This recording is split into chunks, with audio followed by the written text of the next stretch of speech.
Hi everyone, welcome back. If you're seeking calm, deep rest, and peaceful sleep, you're in the right place. Let's begin.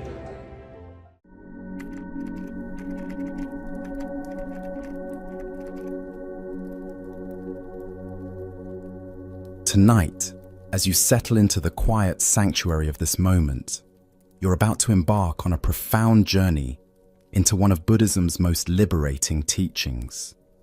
Not a journey across distant lands, but an inner voyage toward the deepest freedom possible, the art of letting go. As your breathing naturally slows and your body finds its perfect resting position, allow yourself to be transported to a place where ancient wisdom meets present moment awareness, where each breath becomes an opportunity to release what no longer serves you. Let go of the day's accumulated tensions. Release your grip on tomorrow's worries.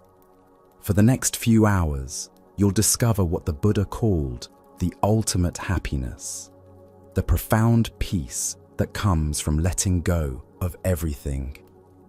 Welcome to Sleepy Monk. Your journey into freedom begins now.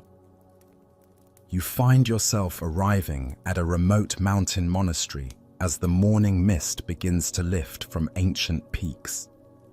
The wooden gate stands open, welcoming yet somehow knowing, as if it has witnessed countless souls seeking the same liberation you desire. Your journey here wasn't planned in the conventional sense. Something deeper called you to this place, a yearning for freedom from the countless things you've been carrying. Old hurts, future fears, the endless weight of trying to control what cannot be controlled. The path leading to the monastery winds through groves of ancient pine trees, their branches heavy with morning dew that catches the early sunlight like thousands of tiny diamonds. Each droplet will soon evaporate in the warming air, a perfect demonstration of impermanence that you're only beginning to recognize. The very ground beneath your feet speaks of letting go, fallen leaves returning to earth, dead branches making space for new growth, the endless cycle of release and renewal that governs all natural processes. As you pass through the entrance, a profound stillness embraces you, not the absence of sound, but the presence of deep peace. Monks move quietly along stone pathways worn smooth by centuries of footsteps, their steps unhurried, their faces serene with the particular tranquility that comes from having released attachment to outcomes. The air itself seems lighter here, infused with pine and morning dew, carrying the subtle fragrance of incense from the meditation hall where practitioners have been sitting since before dawn. The monastery buildings appear to grow naturally from the mountainside rather than being imposed upon it. Each structure demonstrates harmony with conditions rather than dominance over them.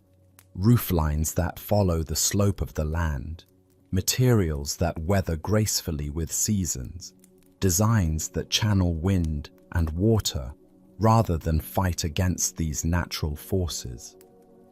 Even the architecture teaches letting go, showing how beauty emerges when human intention works with rather than against natural processes. Your guide appears almost silently, as if materializing from the morning mist itself. An elderly monk, whose eyes hold depths of understanding earned through decades of practice. His simple brown robes seem to flow with his movement rather than constrain it. Fabric worn soft through countless washings, patches repaired with stitches that speak of care rather than vanity.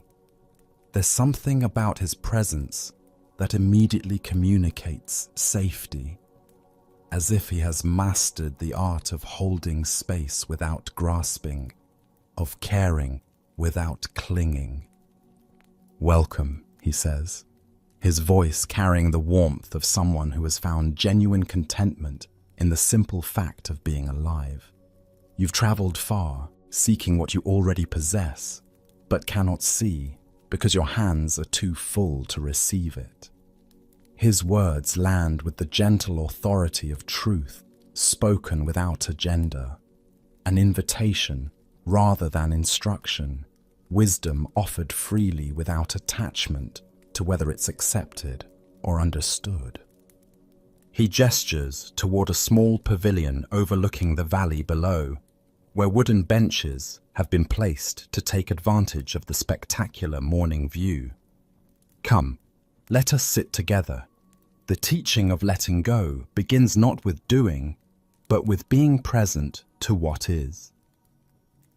As you follow him along the stone pathway, you notice how each step seems to settle something inside you, as if the very act of walking toward wisdom creates space for that wisdom to emerge.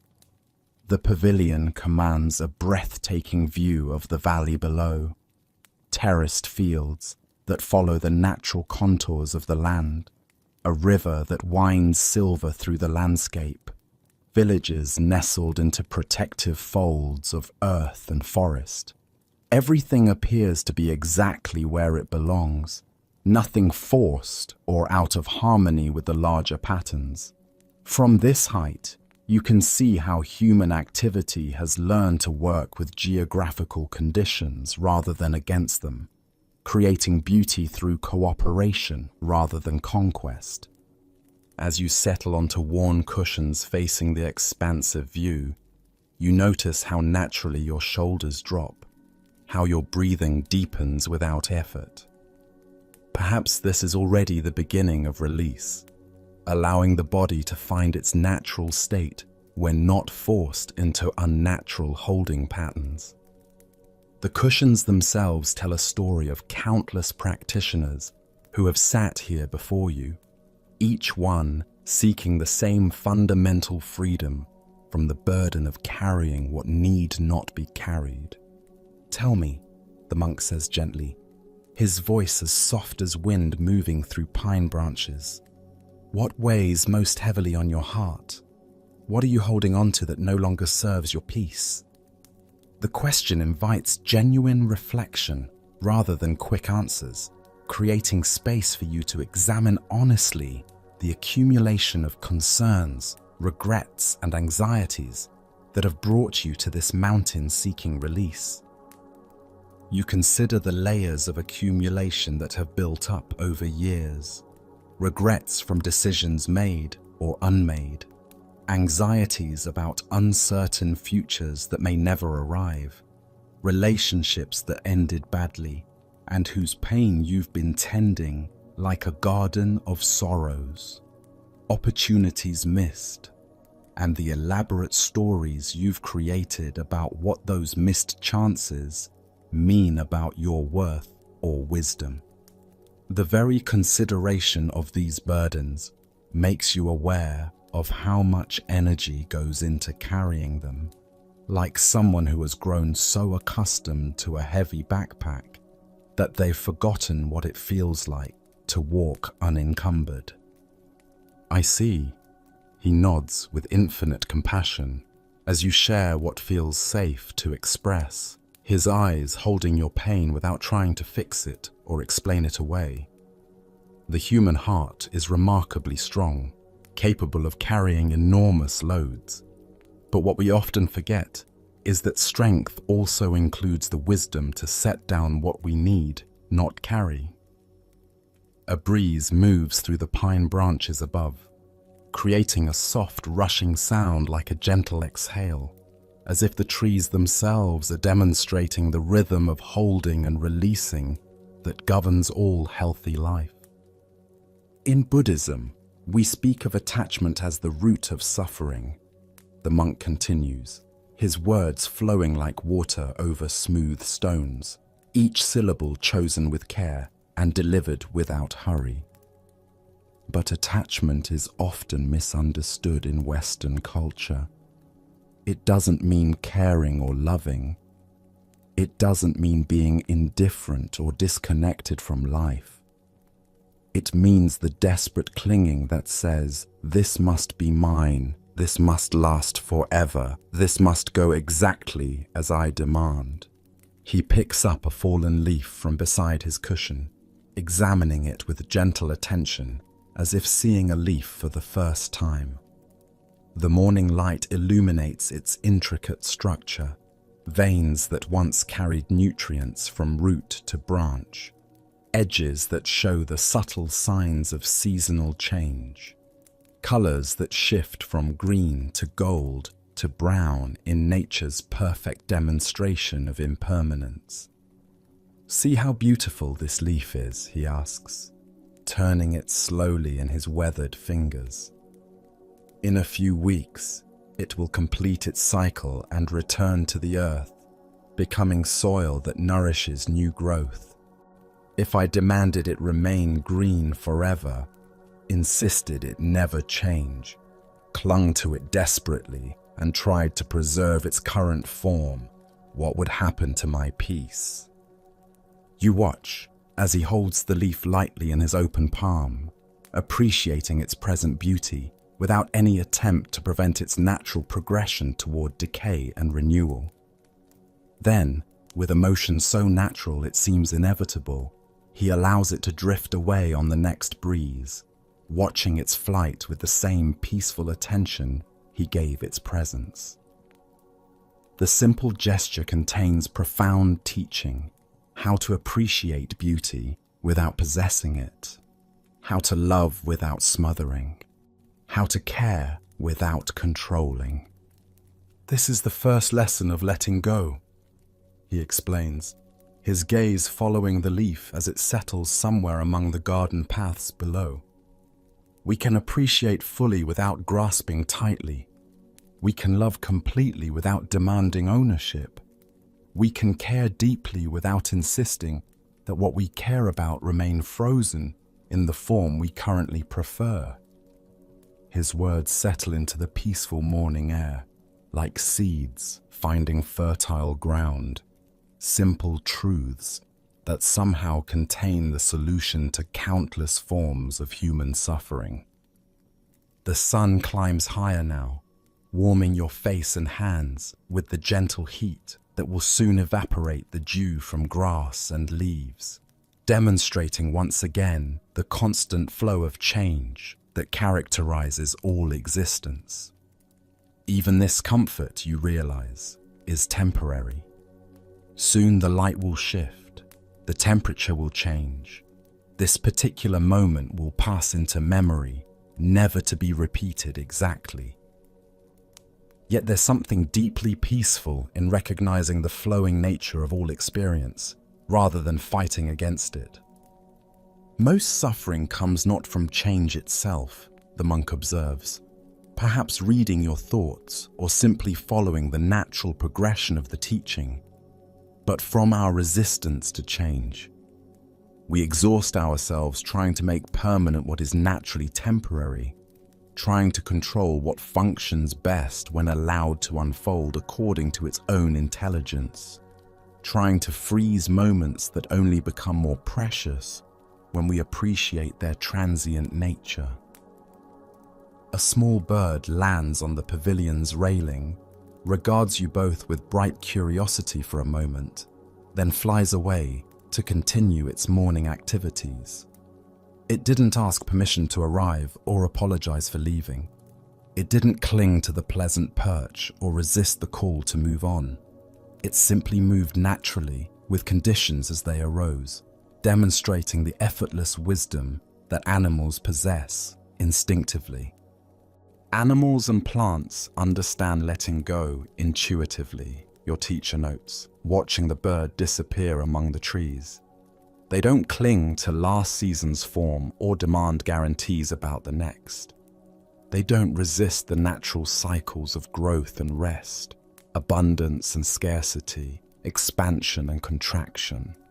They flow with what is, moment by moment, trusting the intelligence that has sustained life for millions of years. We humans, with our powerful minds and elaborate thinking, have forgotten this natural wisdom. You think about your own patterns of holding on, the way you replay past conversations in endless mental loops, editing them as if that could somehow change what actually happened. The way you rehearse future scenarios over and over, trying to control outcomes through mental repetition and worry. The way you grasp at pleasant experiences, trying to make them last longer than their natural duration through memory and comparison. How much energy goes into these futile efforts to control the uncontrollable? Shall we walk together? The monk suggests, rising with the fluid grace of someone whose body has learned to move without fighting against itself. Sometimes movement helps the teachings settle more deeply than sitting alone. The body has its own wisdom about letting go that can teach the mind what words alone cannot convey. You rise and follow him along a path that winds through carefully tended gardens where the morning's teaching seems to continue through visual examples rather than verbal explanation. Unlike formal gardens that impose rigid geometric order on nature, these spaces seem to dance between cultivation and wildness. Plants grow in patterns that feel both intentional and organic, demonstrating perhaps another aspect of the letting go teachings: how to guide without forcing, how to shape without violence, how to create beauty through cooperation rather than domination. Vegetables grow alongside flowers in apparently random arrangements that somehow create perfect harmony. Useful herbs intermingle with purely decorative plants, and pathways curve to follow natural contours rather than forcing straight lines where the land suggests curves. These gardens were created by monks who understood the middle way, your guide explains as you walk slowly through the morning landscape, not abandoning all intention or care, which would lead to chaos, not forcing nature into unnatural forms, which would create ugliness and require constant maintenance, but working with natural tendencies toward beauty and balance. They learned to let go of rigid control while maintaining skillful intention. You pass sections where vegetables grow in raised beds that follow the slope of the land, capturing rainwater naturally rather than requiring artificial irrigation systems. Fruit trees have been pruned not into unnatural shapes, but in ways that encourage their natural tendency toward fruitfulness and health. Flowers bloom in succession throughout the growing season, not because they've been forced into artificial schedules, but because varieties have been chosen and planted to work with natural timing. This approach to gardening mirrors the approach to life that Buddhism teaches. The monk continues as you pause beside a section where herbs grow in what appears to be pleasant chaos, but reveals itself on closer inspection to be perfect organization, according to principles of companion planting and natural growth patterns. We learn to work skillfully with conditions as they are, rather than demanding they be different. We discover that letting go of rigid control often produces better results than forcing outcomes through will and effort. The path leads to a small pond, where lotus flowers float serenely on the dark water, their roots anchored in mud at the bottom, while their blossoms open to sunlight above the surface.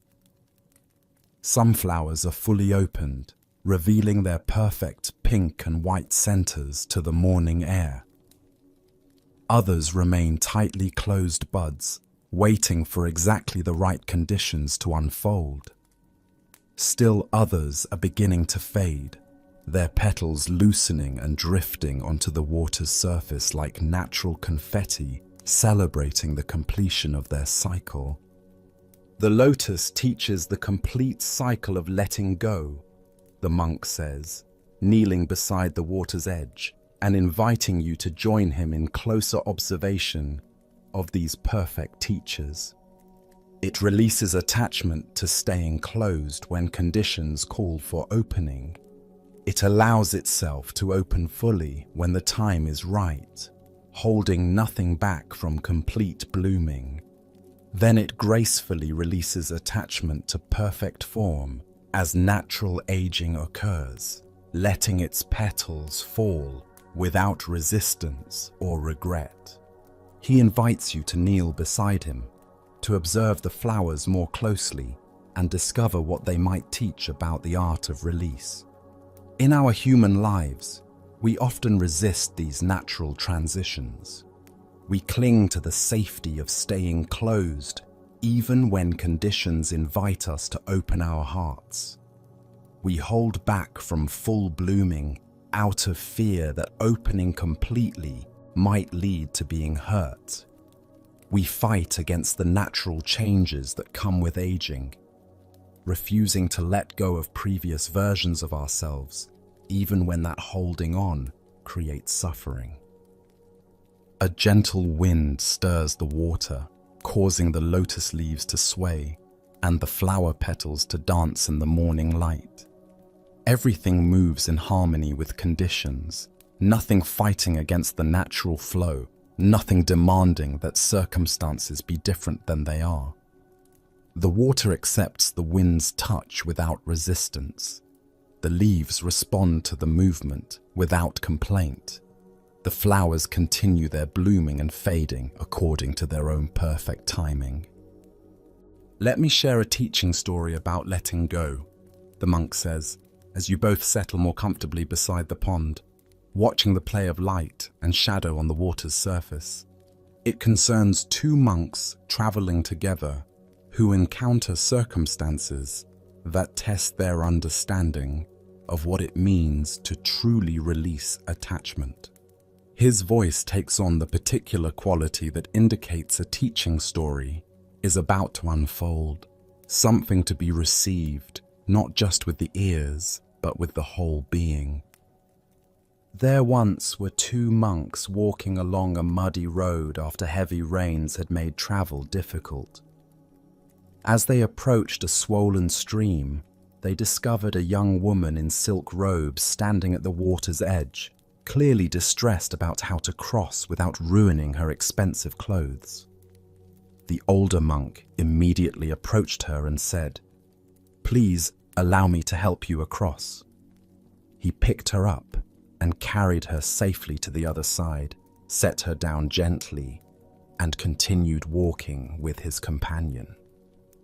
The monk pauses in his storytelling, allowing you to picture the scene, the muddy road, the swollen stream, the woman's distress, and the older monk's immediate response to a need he could meet. For the next several hours, the younger monk grew increasingly agitated.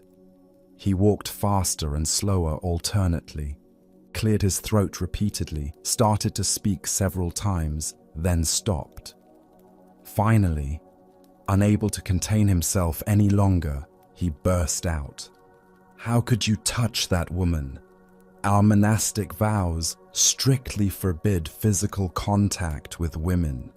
You've broken your promises, violated your training, compromised your spiritual purity."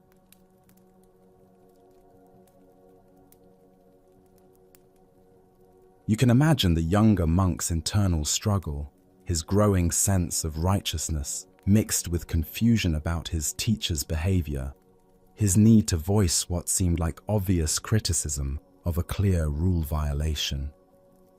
The older monk stopped walking and turned to face his agitated companion with infinite patience and gentle amusement. "Brother," he said softly, "I set that woman down hours ago at the stream's edge. Why are you still carrying her?"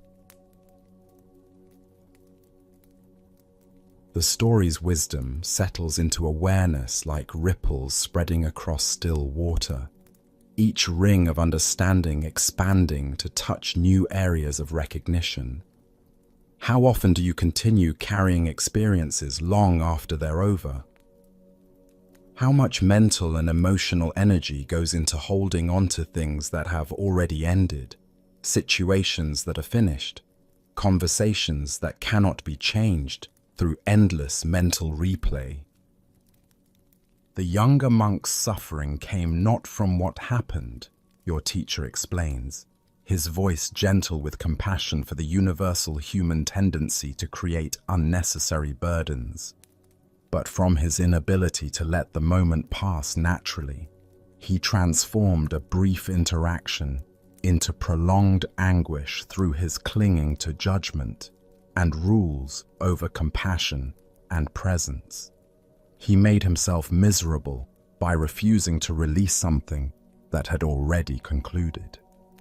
As you sit by the lotus pond, considering this teaching, you begin to recognize your own patterns of unnecessary carrying. Conversations from years ago that you replay and rehearse, editing them mentally as if you could somehow change what happened through enough repetition and analysis. Hurts from childhood that you tend like painful treasures, afraid that releasing them might somehow diminish their significance or excuse those who caused them. Worries about future events that may never occur, creating present suffering over imaginary problems that exist only in anxious imagination. Letting go doesn't mean not caring, the monk clarifies, perhaps sensing your internal process of recognition and the potential misunderstanding that might arise. It doesn't mean becoming indifferent to people or outcomes. It doesn't mean being passive in the face of injustice or failing to learn from experience. It means caring so deeply that you don't burden your love with desperate clinging. It means honoring what has been without demanding it last forever. It means opening to what is becoming without forcing it to match your preferences. The morning sun has reached its zenith now, creating dancing patterns of light on the pond's surface as small ripples catch and reflect the brightness. You watch as water striders move across the water with perfect confidence, supported not by swimming but by trusting in surface tension, allowing the water to hold them without breaking through. Their movement creates tiny circular ripples that expand outward before gradually disappearing.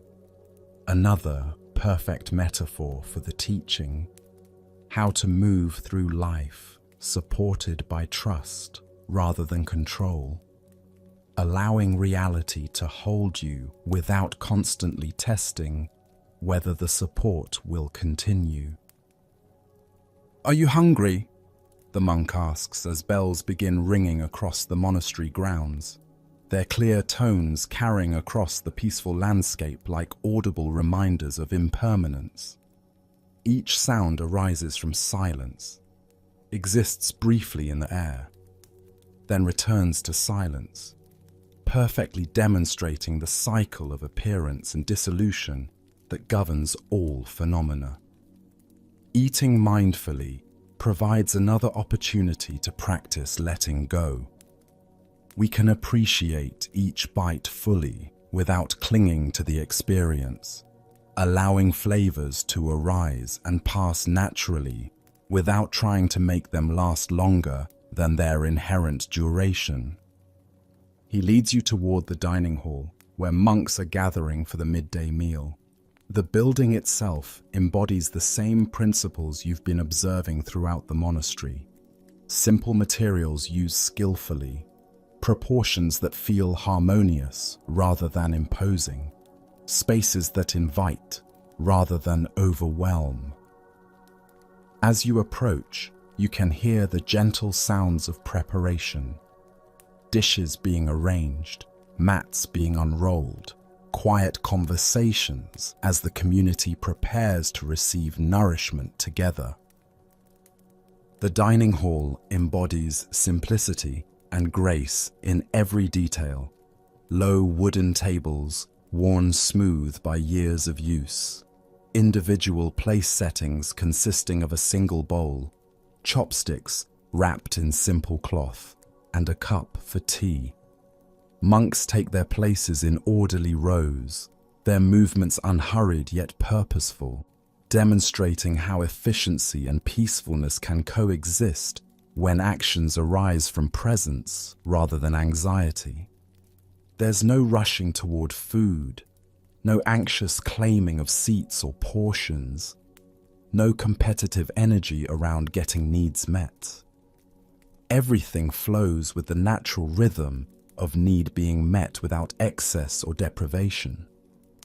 Before anyone begins eating, a period of profound silence settles over the hall like a gentle blanket, creating space for gratitude and mindfulness to emerge naturally.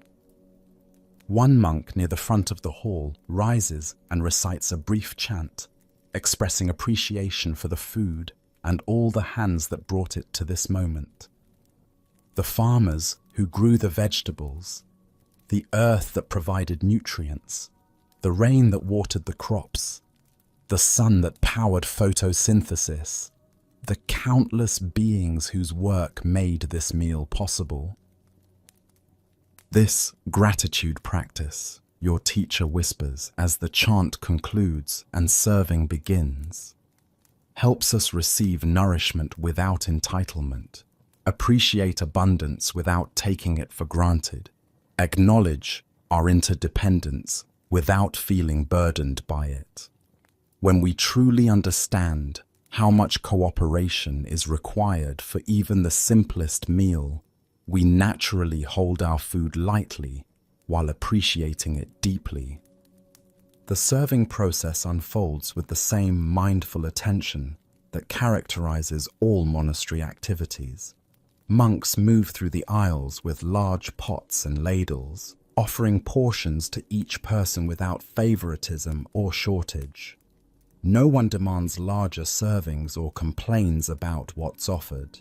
Each person receives what is given with a small bow of acknowledgement, creating a continuous flow of offering and receiving that feels like a dance of mutual care.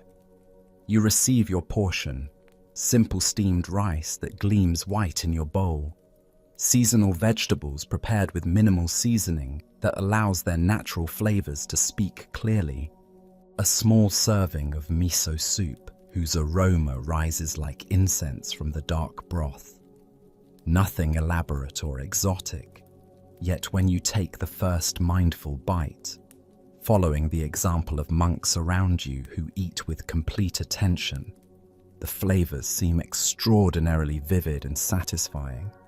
When we're not distracted by wanting the food to be different than it is, the monk explains quietly between careful bites, chewing slowly and completely before speaking, we can taste what's actually here rather than comparing it to other meals or wishing for different flavors.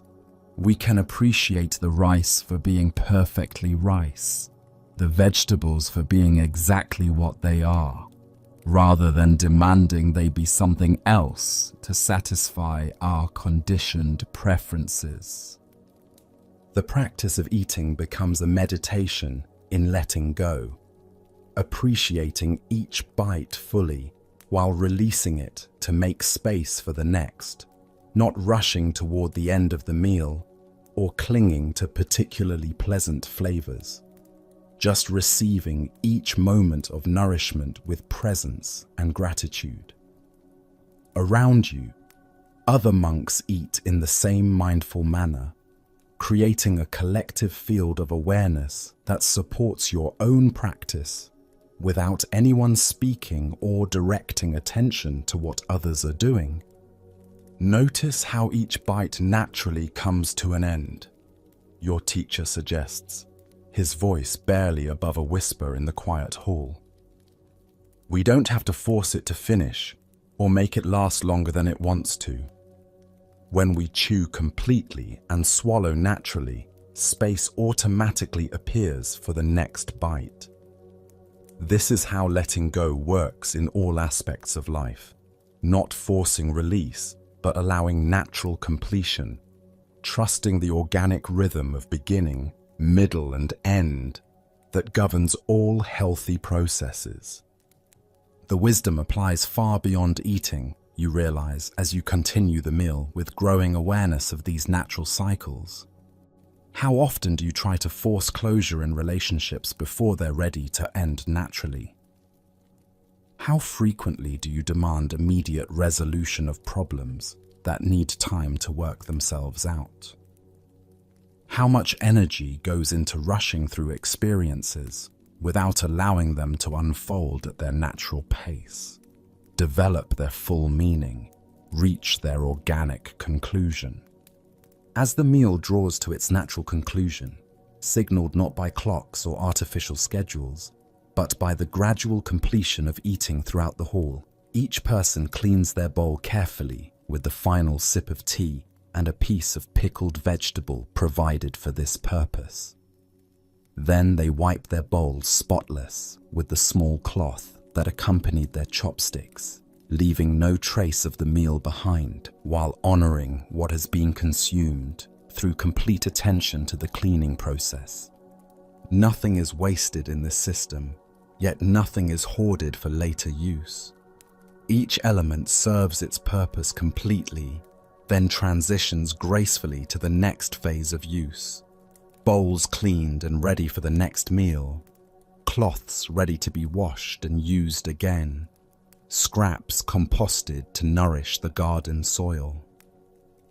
This cleaning ritual demonstrates another aspect of letting go, the monk explains, as you follow the same process, discovering how satisfying it feels to complete each activity fully before moving to the next. We honor what has served us by completing it thoroughly, then release it cleanly for whatever comes next.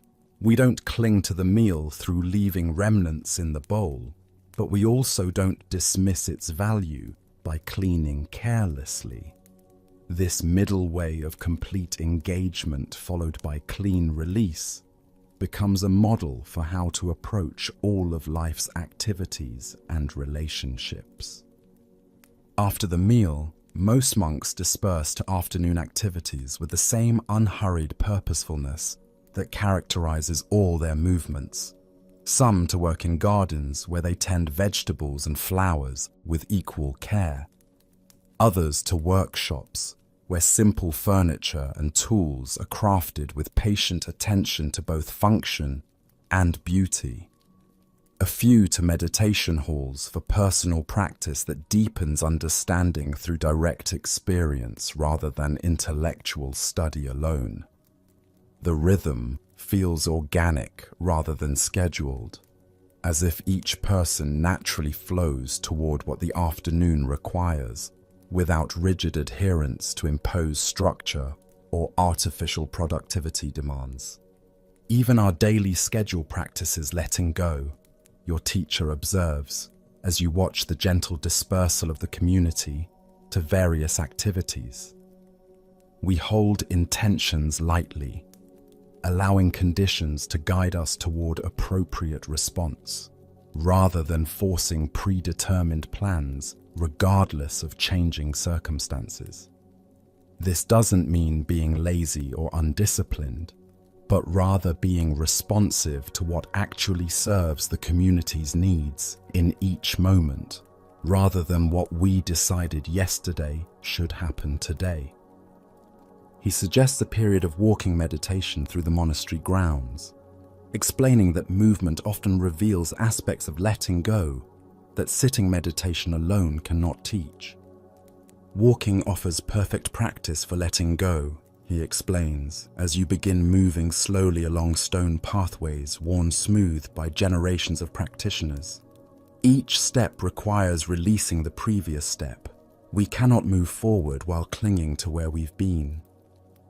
The body knows this instinctively, but when we bring conscious awareness to the process, it becomes a teacher of non-attachment. You walk in contemplative silence for a time, paying attention to the complex process of stepping that usually occurs far below conscious awareness. Lifting the foot requires letting go of contact with the ground. Moving it forward demands releasing attachment to the previous position. Placing it down involves trusting that the earth will provide support. Shifting weight requires faith that the body knows how to maintain balance through constant micro-adjustments. Each movement demonstrates letting go in action, yet feels completely natural and effortless when allowed to unfold according to its own wisdom. In meditation practice, the monk explains, as you continue the slow, mindful walking through gardens and courtyards, we discover that trying to hold on to peaceful states actually prevents peace from arising or continuing.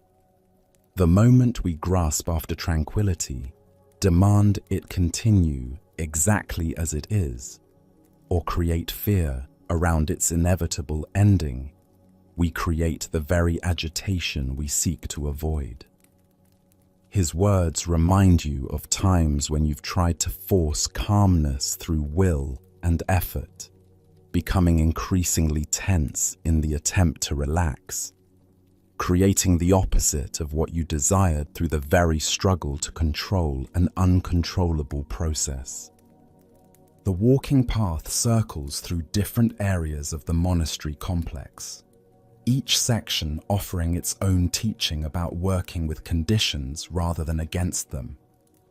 You pass workshops where monks craft simple furniture and tools, their movements efficient yet never hurried, focused completely on the task at hand without anxiety about completion times or results.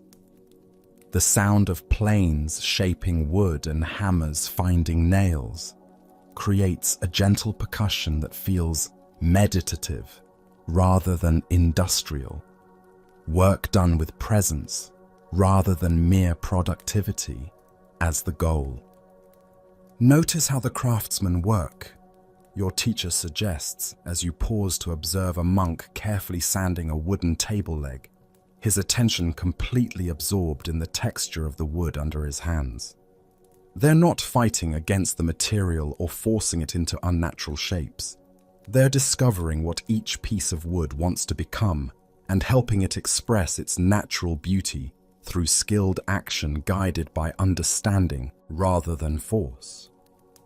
Further along the path, you encounter sections of garden devoted to medicinal herbs, rows of plants whose purposes transcend decoration or even nourishment, serving instead the healing arts that monastery infirmaries have practiced for centuries. Each herb grows according to its own requirements for soil, sunlight, and water, yet the overall arrangement creates harmony rather than chaos through understanding of how different plants can support rather than compete with each other. These herb gardens demonstrate another level of letting go, the monk explains, as you walk slowly between rows of aromatic plants whose scents blend into a complex symphony of healing fragrances. The gardeners have learned to work with each plant's individual nature rather than trying to make all plants grow in identical ways. They have released attachment to controlling every variable while maintaining skilled attention to what each species actually needs to thrive.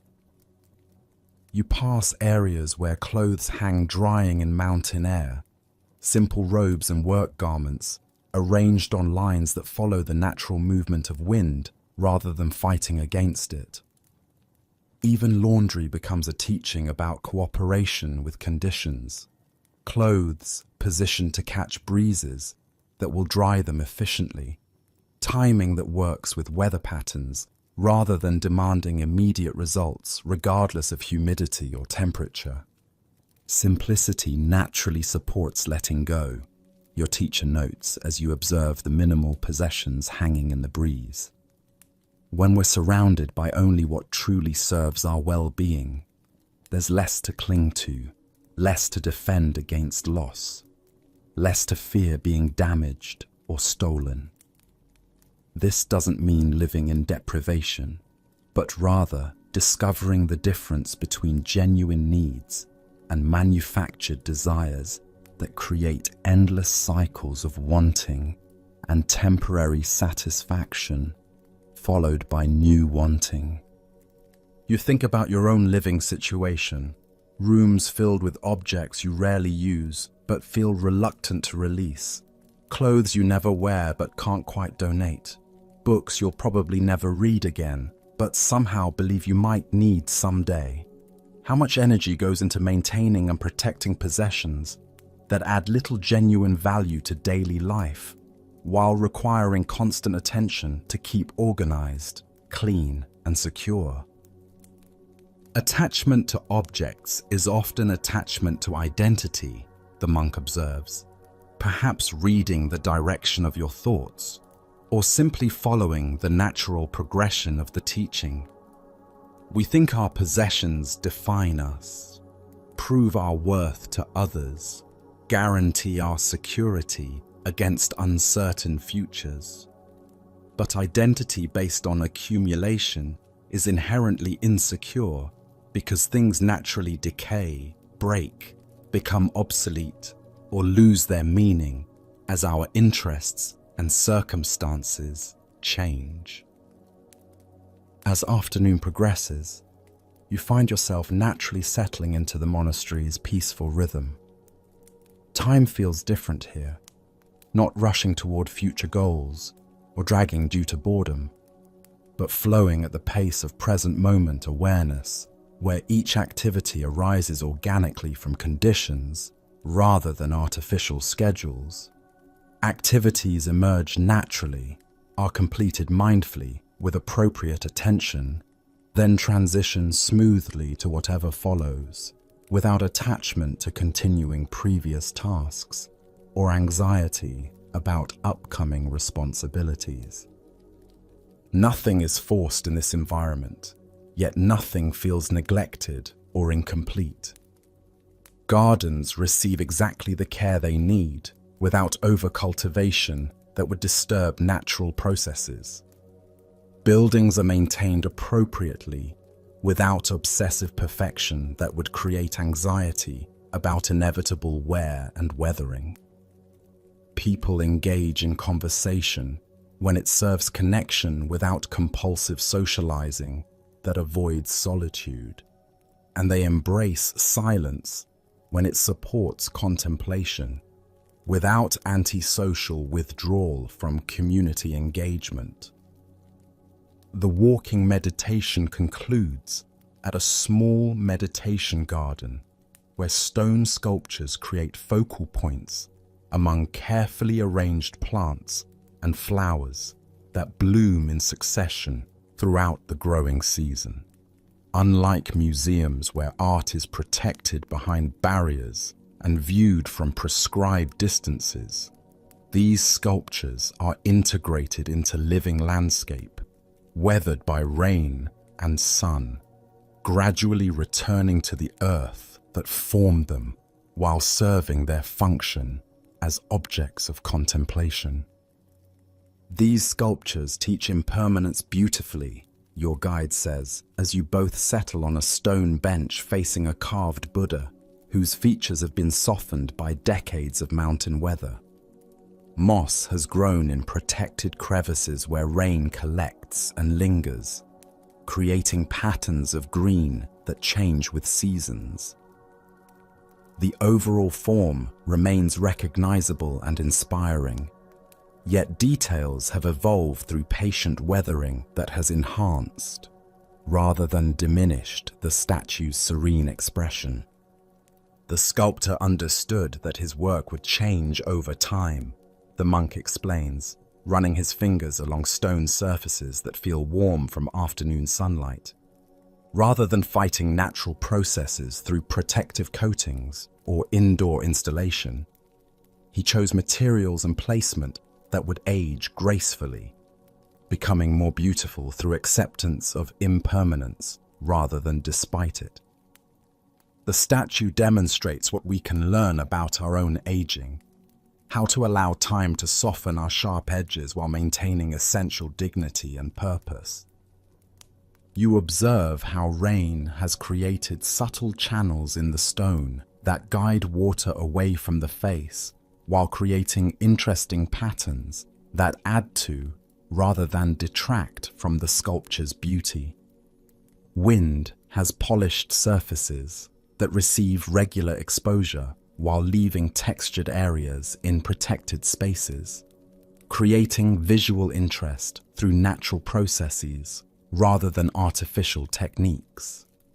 Even bird droppings have been incorporated into the overall aesthetic, bleaching certain areas, white in patterns that suggest clouds or flowing fabric.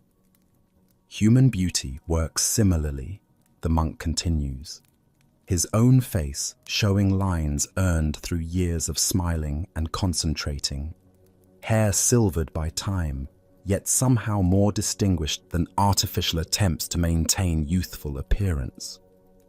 When we fight against aging, demanding that bodies remain unchanged, refusing to accept the natural evolution of physical form, we create suffering through resistance to inevitable processes. When we learn to appreciate beauty's temporal nature, allow ourselves to age gracefully, find meaning appropriate to each life stage, we discover deeper beauty than surface appearances ever provided. This perspective challenges cultural messages about clinging to youth, fighting against natural aging processes, defining self-worth through unchanging physical attributes maintained through artificial means. What if aging could be embraced as another form of letting go, releasing attachment to previous versions of yourself, while opening to whatever wisdom and beauty each life stage offers, when approached with acceptance rather than resistance? As the afternoon sun begins its descent toward western peaks, casting longer shadows that emphasize the contours and textures of the garden landscape, your teacher suggests returning to the main monastery buildings for the evening's more intensive practice session. Tonight, he says, as you rise from the contemplative bench and begin walking toward the meditation hall, we'll explore letting go through formal meditation practice. Some forms of release happen naturally through understanding and environmental support. Others require patient, gentle cultivation over time through deliberate practice that trains the mind in new patterns of relating to experience. The meditation hall stands at the heart of the monastery complex, its high ceiling and paper windows creating a space that feels both intimate and expansive, personal yet universal, conducive to individual contemplation while supporting collective practice. Late afternoon light filters through the translucent panels, casting everything in a soft, golden glow that seems to slow time itself, creating an atmosphere where minutes might expand into hours, or hours might pass like moments. Monks are already gathering for the afternoon practice session, taking cushions from neatly arranged stacks and finding their preferred spots for sitting without assigned seating or territorial claiming. Their movements are deliberate yet relaxed, like people who have learned to inhabit their bodies without forcing them into unnatural positions or creating unnecessary tension through self-consciousness about appearance or performance. Your teacher guides you to a cushion near the wall where you can observe the community practice while developing your own understanding of letting go through direct experience rather than intellectual discussion alone. Meditation, he explains as you arrange yourself in a position that balances alertness with comfort, is perhaps our most direct training in non-attachment. We learn to observe thoughts and emotions without being controlled by them, to witness the constant flow of experience without grasping after pleasant states or pushing away difficult ones. The hall gradually fills with practitioners taking their places in orderly rows that form naturally without direction or enforcement.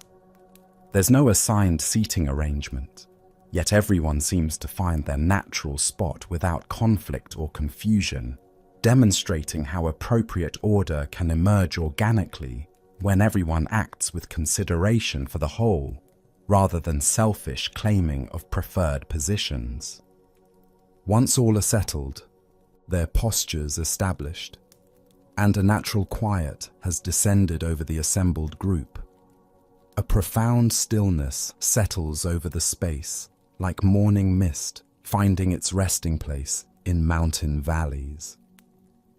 Not the stillness of forced suppression, where thoughts and feelings are pushed down through will, but the natural quiet that arises when minds are gathered and focused, like individual streams flowing into a common river. Your teacher speaks just loudly enough for everyone to hear, his voice like a gentle stream flowing over smooth stones, each word chosen with care and delivered without hurry or emphasis that would create tension or performance anxiety. Today, we practice the meditation of letting go, he begins. The phrase itself seeming to create space around whatever mental activity might be occurring. Begin by establishing awareness of your breath, not controlling the rhythm or trying to improve it, just observing the natural flow of inhalation and exhalation as it occurs in this moment. You close your eyes and bring attention to breathing, immediately noticing how the mind automatically wants to improve or adjust the natural rhythm. Even this simple instruction reveals deeply ingrained attachment patterns. The desire to breathe more deeply than feels natural, more slowly than the body currently prefers, more smoothly than whatever slight irregularities might be present.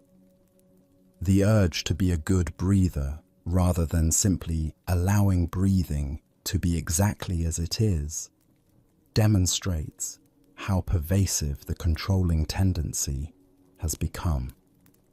Notice any urge to control your breath, the monk guides, as if reading the common struggle that arises when meditation students first encounter the difference between awareness and management. See if you can appreciate breathing exactly as it is in this moment, without needing it to be different, deeper, slower, or more perfect than what's naturally occurring. Your breath has been sustaining you successfully throughout your entire life without conscious management. This proves more challenging than expected, revealing how habitual the improvement impulse has become. The breath seems too shallow for proper meditation, too fast for spiritual practice, not rhythmic enough for the peaceful state you imagine should accompany this activity. Yet, each attempt to enhance or correct natural breathing makes the process more forced and less satisfying, creating tension where ease should develop. Perhaps this is already the core teaching about letting go, how attempts to control natural processes often create the very problems they seek to solve, how the mind's constant improvement project can interfere with the inherent wisdom that operates perfectly when left alone. Let your breath breathe itself, your teacher suggests, the phrase pointing toward a radical shift from doing to allowing, from managing to trusting. Gradually, through repeated, gentle, returning to simple observation, whenever control impulses arise, you begin to stop trying to be a good breather and simply observe breathing as it naturally occurs in each moment. Sometimes the inhalation is deep, sometimes shallow, sometimes smooth, sometimes slightly irregular, all of it perfect in its naturalness, requiring no improvement or management from your well-meaning but ultimately interfering conscious mind. This is the first layer of letting go, the monk explains, after several minutes of allowing this basic settling to occur, releasing the need to improve, manage, or perfect natural processes that function beautifully without our interference. Learning to trust the wisdom that has been operating successfully since your birth, that continues working even when you sleep, that requires no conscious supervision to sustain your life moment by moment. Now expand your awareness to include bodily sensations, he continues, guiding attention to encompass a wider field of present moment experience.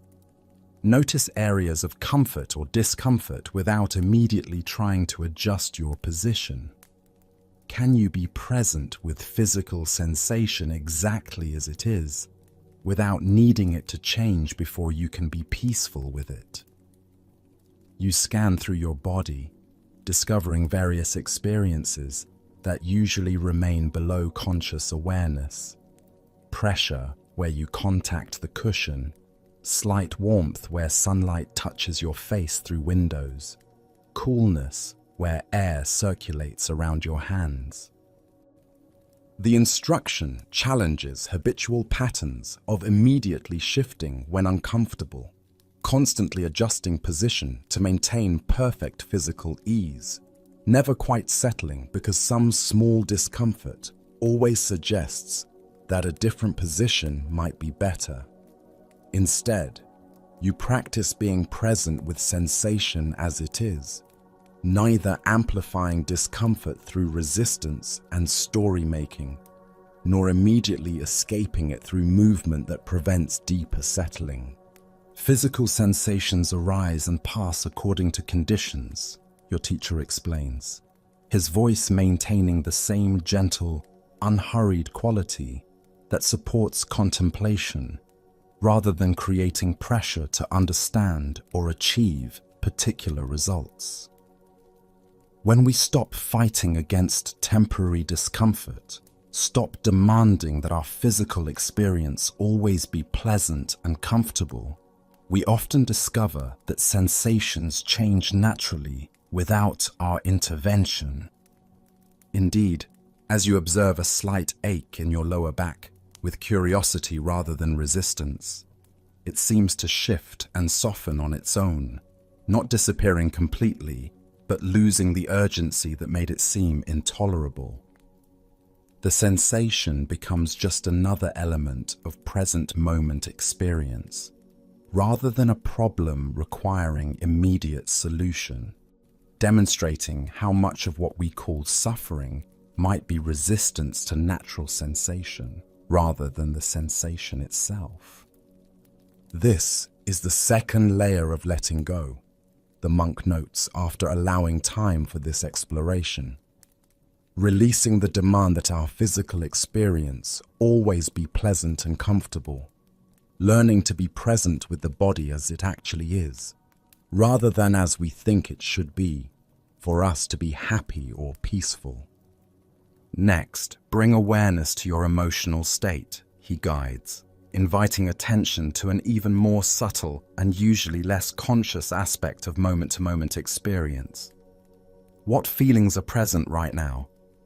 Can you observe them without judgment, without needing them to be other than they are? Can you be curious about emotions, rather than immediately trying to fix or escape them? You discover a mixture of emotional tones that shift and blend like colors in water. Curiosity about these new practices mixed with slight anxiety about doing them correctly. Appreciation for the peaceful environment combined with subtle restlessness about sitting still for extended periods. Gratitude for this learning opportunity, alongside mild concern about responsibilities waiting at home. The instruction to observe emotions without changing them reveals how automatically you try to adjust your internal weather, pushing away discomfort while trying to amplify pleasant feelings, creating elaborate mental stories about why you feel as you do. and what these feelings mean about your progress or worthiness. Even the simple act of naming emotions seems to change them, as if awareness itself is a gentle transformer of whatever it touches with patient attention. Emotions are like weather, your teacher explains, the metaphor immediately clarifying what might otherwise remain confusing or overwhelming. They arise due to various conditions, both internal and external, exist for a time while serving whatever function they serve, then naturally transform as conditions change. We create suffering when we demand sunny emotional skies at all times, or refuse to allow natural storms to pass through our inner landscape without resistance. You practice observing the emotional weather system with the same neutral awareness brought to breath and body, noticing what's present without immediately trying to fix, improve, or escape it. This creates an unexpected spaciousness around feelings, as if they're meteorological phenomena moving through a vast sky, rather than solid realities defining your identity or requiring immediate action to resolve. This is the third layer of letting go, the monk continues, after several minutes of allowing this emotional observation to deepen. Releasing identification with temporary emotional states, recognizing them as passing experiences rather than permanent truths about who you are or what your life means. Learning to be the sky in which all weather occurs, rather than thinking you are the weather itself. Finally, observe your thoughts themselves, he instructs, pointing attention toward perhaps the most challenging aspect of letting go practice. Watch how they arise in consciousness, exist briefly while serving whatever purpose they serve, then dissolve to make space for new thoughts. Can you witness thinking without being controlled by the stories thoughts create? Can you see thoughts as events occurring in awareness rather than as truth requiring belief or action? This proves the most difficult layer of practice, requiring the most gentle persistence to develop any stability or skill. Thoughts seem so compelling, so important, so true and urgent. They create elaborate narratives about your meditation practice, judging your progress or lack thereof, planning future activities, replaying past conversations, analyzing the teaching, comparing this experience to other spiritual practices you've encountered, worrying about whether you're wasting time or making progress.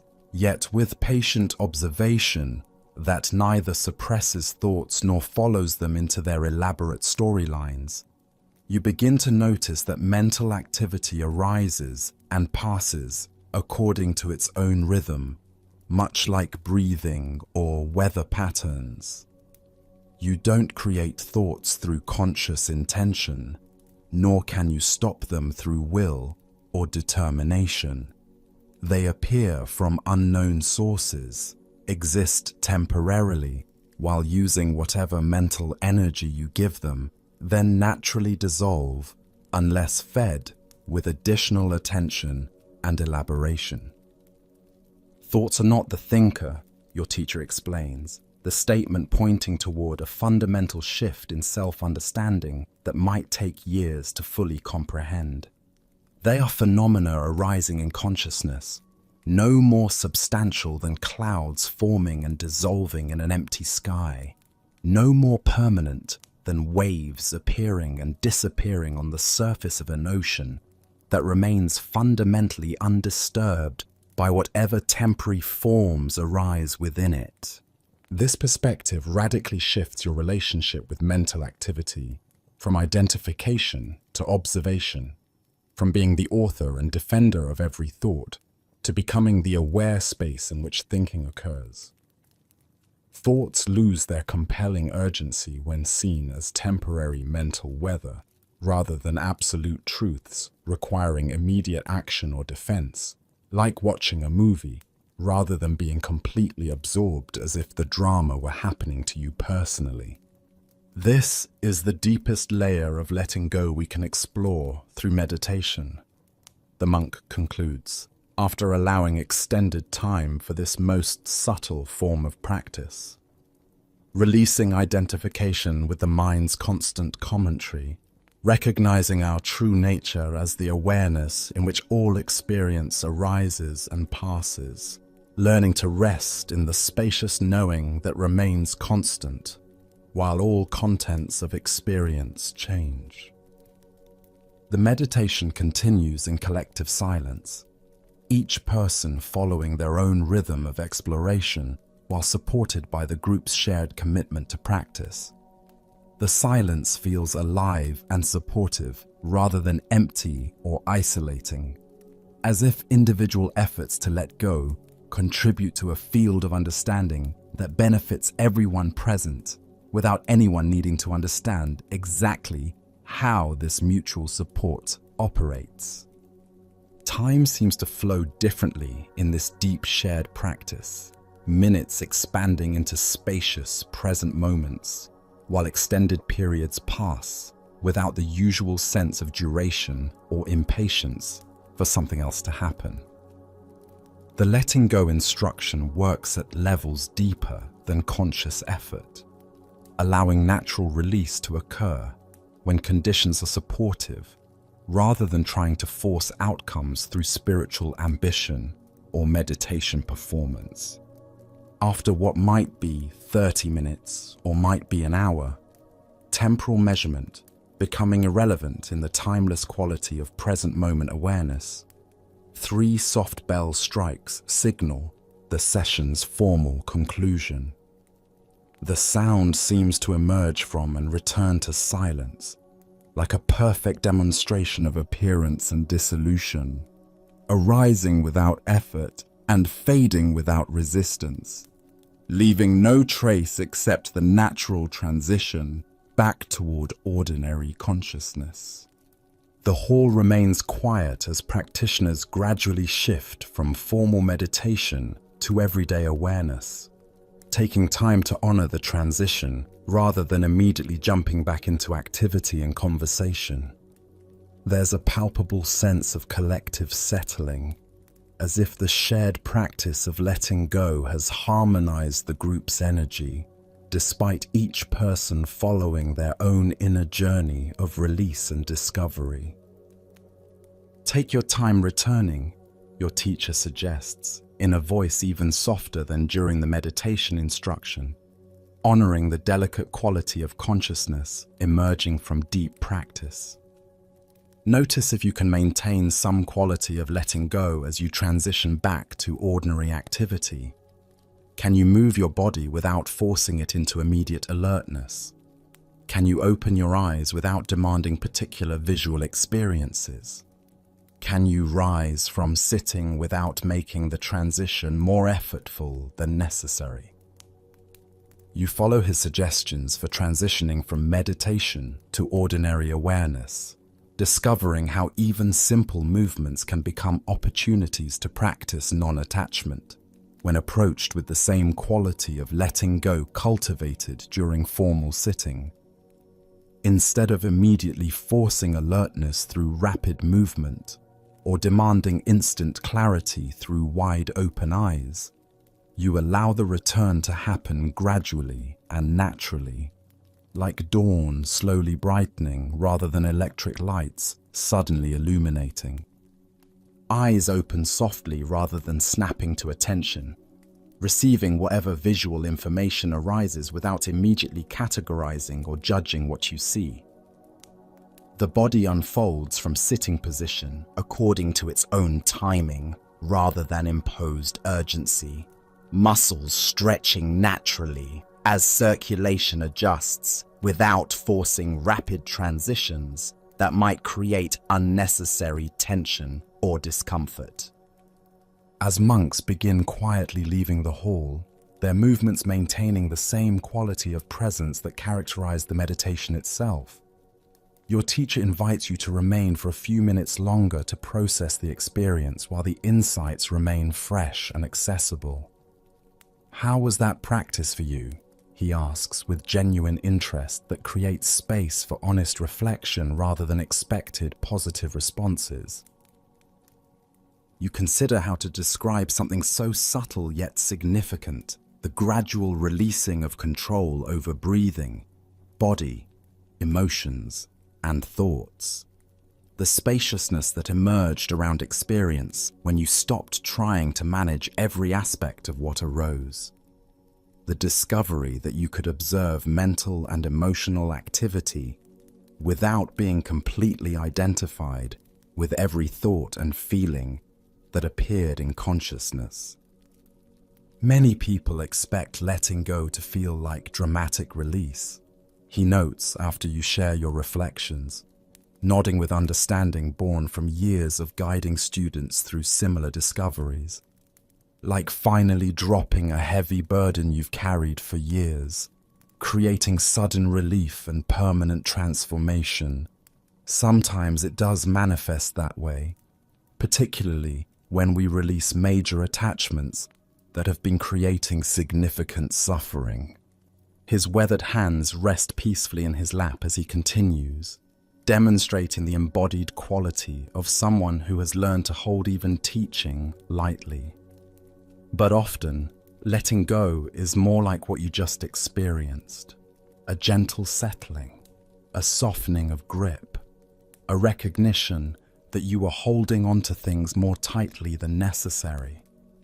Like unclenching a fist you didn't realize was closed, or releasing tension in shoulders you didn't know were raised. This description matches your experience more accurately than expectations of sudden liberation or dramatic transformation that sometimes accompany spiritual practice. The letting go felt more like discovering natural ease than achieving some special state, more like remembering how to relax than learning something completely foreign to your experience. Evening light has grown golden and long during the meditation session, casting the hall in increasingly warm, amber tones that seem to slow time even further than the sitting practice already accomplished. Through the paper windows, you can see the first evening stars appearing in the deepening sky, pinpricks of light that have traveled vast distances to reach your awareness in precisely this moment. "Let's step outside," your teacher suggests, rising with the fluid grace of someone whose movement has been refined through decades of mindful attention to how bodies naturally want to move when not forced or hurried. Evening air often helps integration after intensive meditation practice, and there's something about twilight that naturally supports the letting go teachings. The monastery courtyard feels different in evening light than it did during the busy activity of daytime hours. Pathways that seemed practical and straightforward now appear mysterious and inviting. Stone surfaces that looked merely functional during daylight now seem to glow with their own inner luminescence.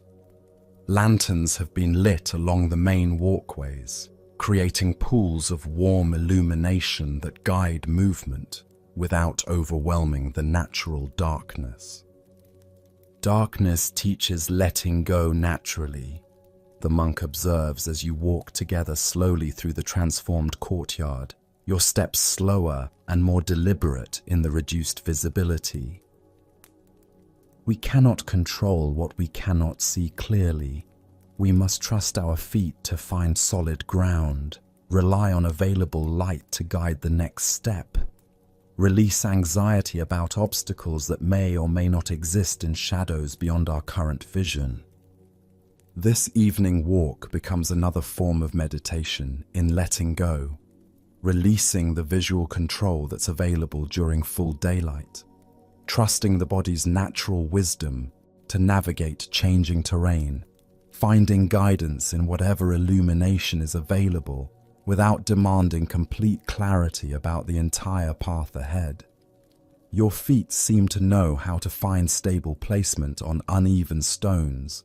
Your balance adjusts automatically to subtle changes in surface level. Life often requires this same trust, your teacher explains. As you navigate a section where the path curves around a garden bed, the route invisible until each step reveals the next portion of safe ground. We rarely have complete information about what lies ahead in our personal journeys. We must learn to move forward with whatever guidance is available, while releasing attachment to knowing everything in advance, controlling every outcome, seeing every potential obstacle before it appears. The path leads to a section of the monastery you haven't visited before, a small cemetery where simple stone markers note the passing of monks who lived and practiced here across multiple generations. Unlike elaborate monuments designed to demand permanent remembrance or impressive mausoleums that fight against natural decay, these markers are modest and weathered, some so old that inscriptions have been softened by decades of rain and sun until only basic shapes remain visible. Fresh flowers have been placed on some graves, while others are naturally adorned with fallen leaves and growing moss that create their own form of seasonal decoration. A few markers have small offerings, smooth stones arranged in simple patterns, pieces of fruit that birds will eventually consume, cups of water that will evaporate back into the cycle of earth and sky. This place teaches perhaps the ultimate letting go, your teacher says, as you walk slowly among the peaceful grave markers, each one representing someone who faced the final release that comes to every living being. Every person commemorated here confronted the same challenge we all must eventually meet. Letting go of life itself, of this body that has carried us through decades of experiences, of all accumulated identity and possessions and relationships that seem so important during our time of holding them. The atmosphere feels contemplative rather than morbid, peaceful rather than frightening, infused with the same quality of acceptance that characterizes all monastery spaces. Perhaps this is because death is approached here as teacher rather than enemy, as natural transition rather than terrible failure, as the completion of letting go practice rather than its ultimate defeat. In Buddhism, we practice dying before death comes.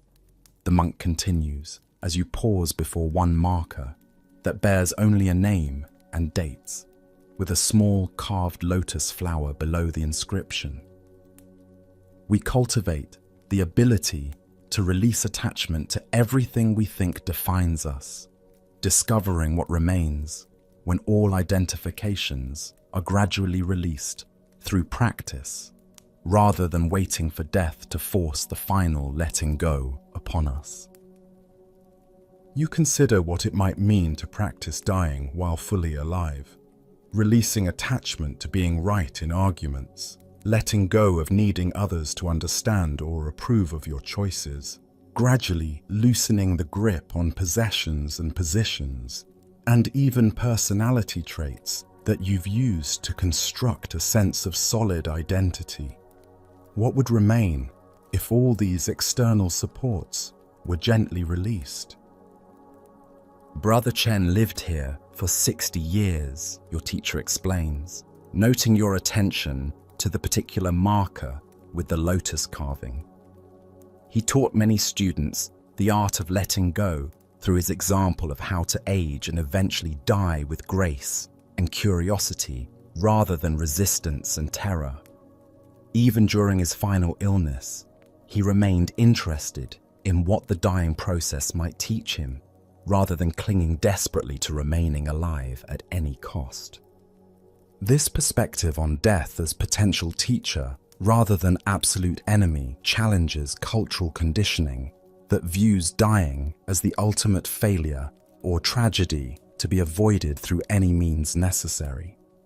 What if death, like all experiences, could be met with awareness and acceptance rather than resistance and terror? What if the dying process, when approached consciously, might offer teachings unavailable through any other means? We practice letting go in small ways throughout life, the monk continues as you walk slowly among the peaceful graves, some so old their markers have become part of the landscape through moss growth and subtle sinking into earth. So that when the ultimate letting go is required, we approach it with familiarity rather than complete panic. Each time we release attachment to having things be different than they are, we prepare for the final acceptance that comes to everyone. The evening cemetery visit creates an unexpectedly tranquil rather than disturbing effect, perhaps because it's approached as spiritual teaching rather than morbid entertainment, contemplation of natural cycles, rather than voyeuristic fascination with mortality. The presence of death as constant background reality somehow makes life more precious rather than less meaningful, more worthy of appreciation rather than something to be taken for granted. Death awareness can be one of our greatest teachers, your guide explains as you complete the circuit through the cemetery and begin walking back toward the main monastery complex. When we truly understand that this body, this personality, this entire accumulation of memories and preferences and accumulated experience is temporary, we naturally hold it all more lightly. We appreciate more fully while clinging less desperately. Returning to the monastery's living areas, you encounter other monks engaged in quiet evening activities, some sitting in small groups for gentle conversation that flows at the pace of natural speech rather than rushed communication, others reading by lamplight with the focused attention of people who value wisdom over entertainment. A few practicing calligraphy with careful strokes that demonstrate how ordinary activities can become forms of meditation when approached with presence and respect for the materials. Everything moves at the unhurried pace of people who have released attachment to filling every moment with productive activity or stimulating input. Conversations arise organically when there's something worth sharing. Continue as long as they serve genuine connection, then conclude naturally without forcing artificial closure or avoiding natural endings. Reading happens at whatever speed allows complete absorption rather than rushing toward completion or comparison with other books. Even our evening leisure practices letting go, your teacher observes, as you walk through areas where monks engage in various quiet activities without any sense of schedule pressure or performance anxiety. We participate in activities for their own inherent value rather than demanding they produce specific results or lead somewhere else. We read for the pleasure of reading rather than to finish books. We converse for the joy of human connection rather than to accomplish particular outcomes. He suggests joining him for evening tea in a small room that overlooks the monastery garden, now transformed by darkness and lantern light into something that seems more magical than the practical growing space it appeared to be during daylight hours. The tea ceremony itself becomes a meditation in letting go, receiving each cup with gratitude rather than entitlement, appreciating each sip fully without trying to make the experience last longer than its natural duration, allowing the tea to cool and the evening to progress without attempting to control the pace of either process. The simple green tea, served without sugar or milk or any additions that might mask its natural character, provides another opportunity to practice acceptance of what is, rather than demanding that experience be modified to meet conditioned preferences. The slight bitterness becomes interesting rather than unpleasant. When met with curious attention, the earthy undertones reveal complexity that goes unnoticed when drinking is merely functional rather than contemplative. Tomorrow, the monk explains as you both sip the cooling tea and watch evening settle over the garden below, we will explore how letting go transforms our relationships with other people. Often, our deepest attachments involve how we think others should behave, what we believe they owe us for our care and attention, or what we imagine we need from them to be happy and secure. This touches something tender and immediately recognizable. The ways you've suffered when people didn't meet your expectations or fulfill what seemed like reasonable needs, when they changed in directions you couldn't understand or support, when they withheld appreciation or affection or cooperation that you believed your actions had earned. How much relationship conflict stems from these hidden demands and unspoken contracts. Relationships provide our most intensive training in letting go, he continues, the tea's warmth spreading through your chest as you consider the truth of this observation. Because we cannot control other people, no matter how much we might want to or think we know what's best for them. We cannot make them love us through being perfect, cannot force them to change through criticism or withdraw love, cannot guarantee they'll remain the same through our preference for predictability. The tea ceremony continues in comfortable silence, each sip an opportunity to practice the principles you've been exploring, receiving what's offered without demands for it to be different, appreciating present experience without clinging to make it permanent, allowing natural changes in temperature and flavor without resistance to these inevitable transformations. As evening deepens into night, and the tea naturally cools beyond the temperature where drinking remains pleasant, your teacher suggests preparing for sleep.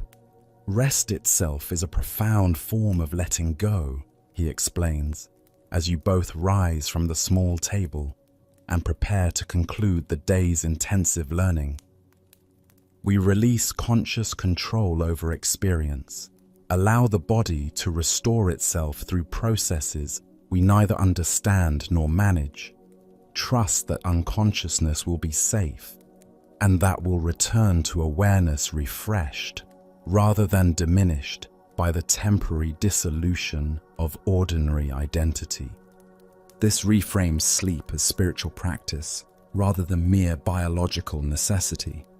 Another daily opportunity to practice non-attachment by releasing the need to control or monitor every aspect of experience, trusting natural wisdom to provide whatever restoration the body and mind require without conscious supervision or improvement efforts.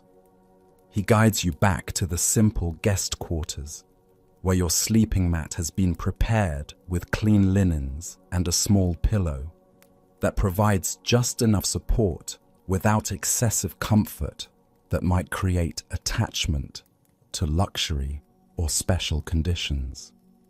The room contains only what is necessary for rest, nothing excessive to distract attention from the primary purpose, nothing missing that would create discomfort or prevent natural sleep. Before sleeping, he suggests, as you prepare for what will be your final night at the monastery, practice releasing the entire day. Allow your mind to settle naturally without forcing it to become quiet through effort or technique. Let your body find its most comfortable position without demanding perfect ease or ideal conditions. Release any expectations about how sleep should occur and trust your natural wisdom to provide appropriate rest. You prepare for sleep following his guidance, noticing how different this approach feels from usual bedtime routines that often focus on trying to force relaxation through various techniques, or becoming anxious when sleep doesn't arrive according to preferred schedules. Instead, you simply allow the day to complete itself naturally, while trusting that sleep will arise when conditions are appropriate, neither rushing toward unconsciousness nor fighting against whatever level of wakefulness feels natural. The monastery bells ring softly in the distance, their clear tones marking the transition from evening activities to nighttime rest, with the same natural rhythm that governs all healthy cycles. Even these sounds seem to encourage letting go, releasing attachment to staying awake and engaged, allowing consciousness to transform naturally into whatever state sleep provides, trusting the ancient rhythms that have sustained life through countless generations. Sleep comes more easily than expected, perhaps because you're not trying to make it happen through mental effort or becoming frustrated when immediate unconsciousness doesn't arrive on demand. Dreams, when they arise, seem lighter and less compelling than usual, as if the day's practice of letting go has reduced the mind's tendency to create elaborate dramas, even during sleep states that normally operate below conscious awareness. The quality of rest feels genuinely restorative, rather than being interrupted by the usual unconscious struggles with unresolved daytime issues or anxiety about upcoming responsibilities. Even sleeping becomes another form of letting go practice when approached as natural process, rather than performance to be evaluated or controlled. Morning arrives with the familiar sound of monastery bells and the gradual lightening of sky visible through your simple window, natural awakening that allows consciousness to return gradually rather than demanding immediate alertness through artificial alarm systems. Unlike jarring mechanical sounds that create stress through sudden transition demands, this organic awakening supports natural cycles of rest and activity.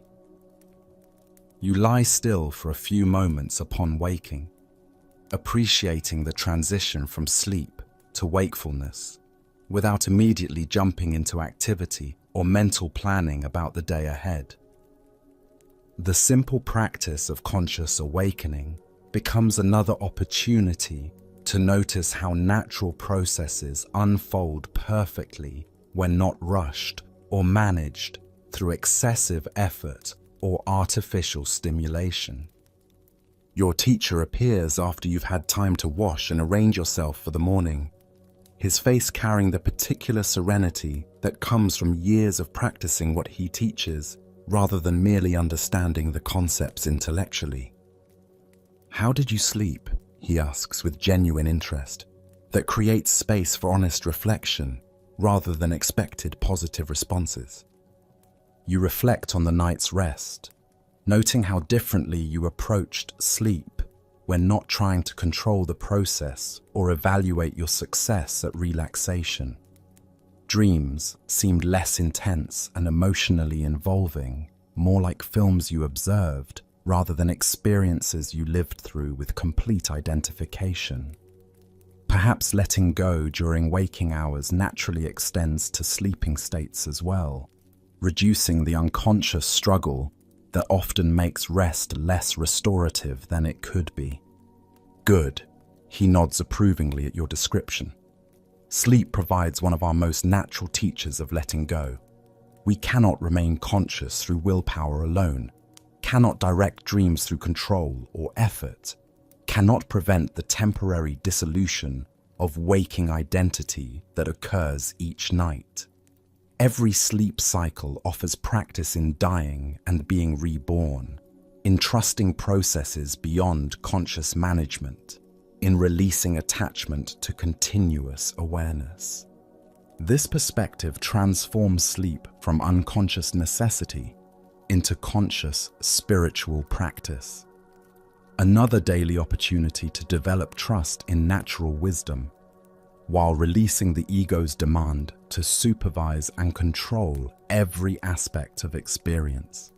Each night becomes preparation for the ultimate letting go, while providing immediate benefits through improved rest quality. The morning follows the monastery's established rhythm: simple breakfast, eaten with the same mindful attention practiced during previous meals, brief periods of work that contribute to the community's collective needs, without individual ego investment in personal achievement, gradual preparation for the day's final teachings before your departure back to ordinary life. After completing these morning activities, your teacher suggests walking to a different section of monastery grounds for today's culminating explorations. This morning, he explains, as you follow a path leading upward into the forest above the main buildings, we'll investigate how to maintain the understanding of letting go when you return to more complex and challenging conditions than what this protected environment provides. The forest path climbs steadily but gently, winding between ancient pines and occasional clearings where wildflowers grow in natural arrangements that demonstrate beauty emerging from unforced conditions. Morning light filters through the canopy in constantly shifting patterns as branches move with subtle breezes, creating a visual meditation on impermanence and change that supports the day's teachings without requiring verbal explanation. Everything in this forest environment demonstrates the natural wisdom of holding firm to essentials while remaining flexible about details. Trees with deep roots that anchor them securely, yet branches that bend with storms rather than breaking through rigid resistance. Plants that adapt to available light and moisture while maintaining their essential nature. Ecological relationships that shift with seasons while preserving overall balance and health. The transition from monastery simplicity to ordinary complexity presents its own challenges, your teacher acknowledges, as you climb the peaceful forest path, surrounded by demonstrations of how to live with conditions rather than against them. Here, you've been supported by environment, community, and schedule that all encourage letting go practice. At home, you'll face pressures and distractions that often support attachment and clinging rather than release and acceptance. This recognition feels both realistic and slightly daunting. How to preserve insights gained in this supportive environment when returning to situations that trigger strong emotional reactions, demand rapid decisions, involve people who haven't shared this understanding of letting go, operate according to cultural values that emphasize acquisition rather than release. The key is starting small and being patient with the process, your teacher advises, as the path opens into a clearing where fallen logs provide natural seating for rest and conversation. Don't expect to let go of everything immediately upon your return. Begin with minor attachments, preferences about weather that you cannot control, opinions about how other people should dress or behave in public, demands that every small plan proceed exactly as expected, without any spontaneous changes.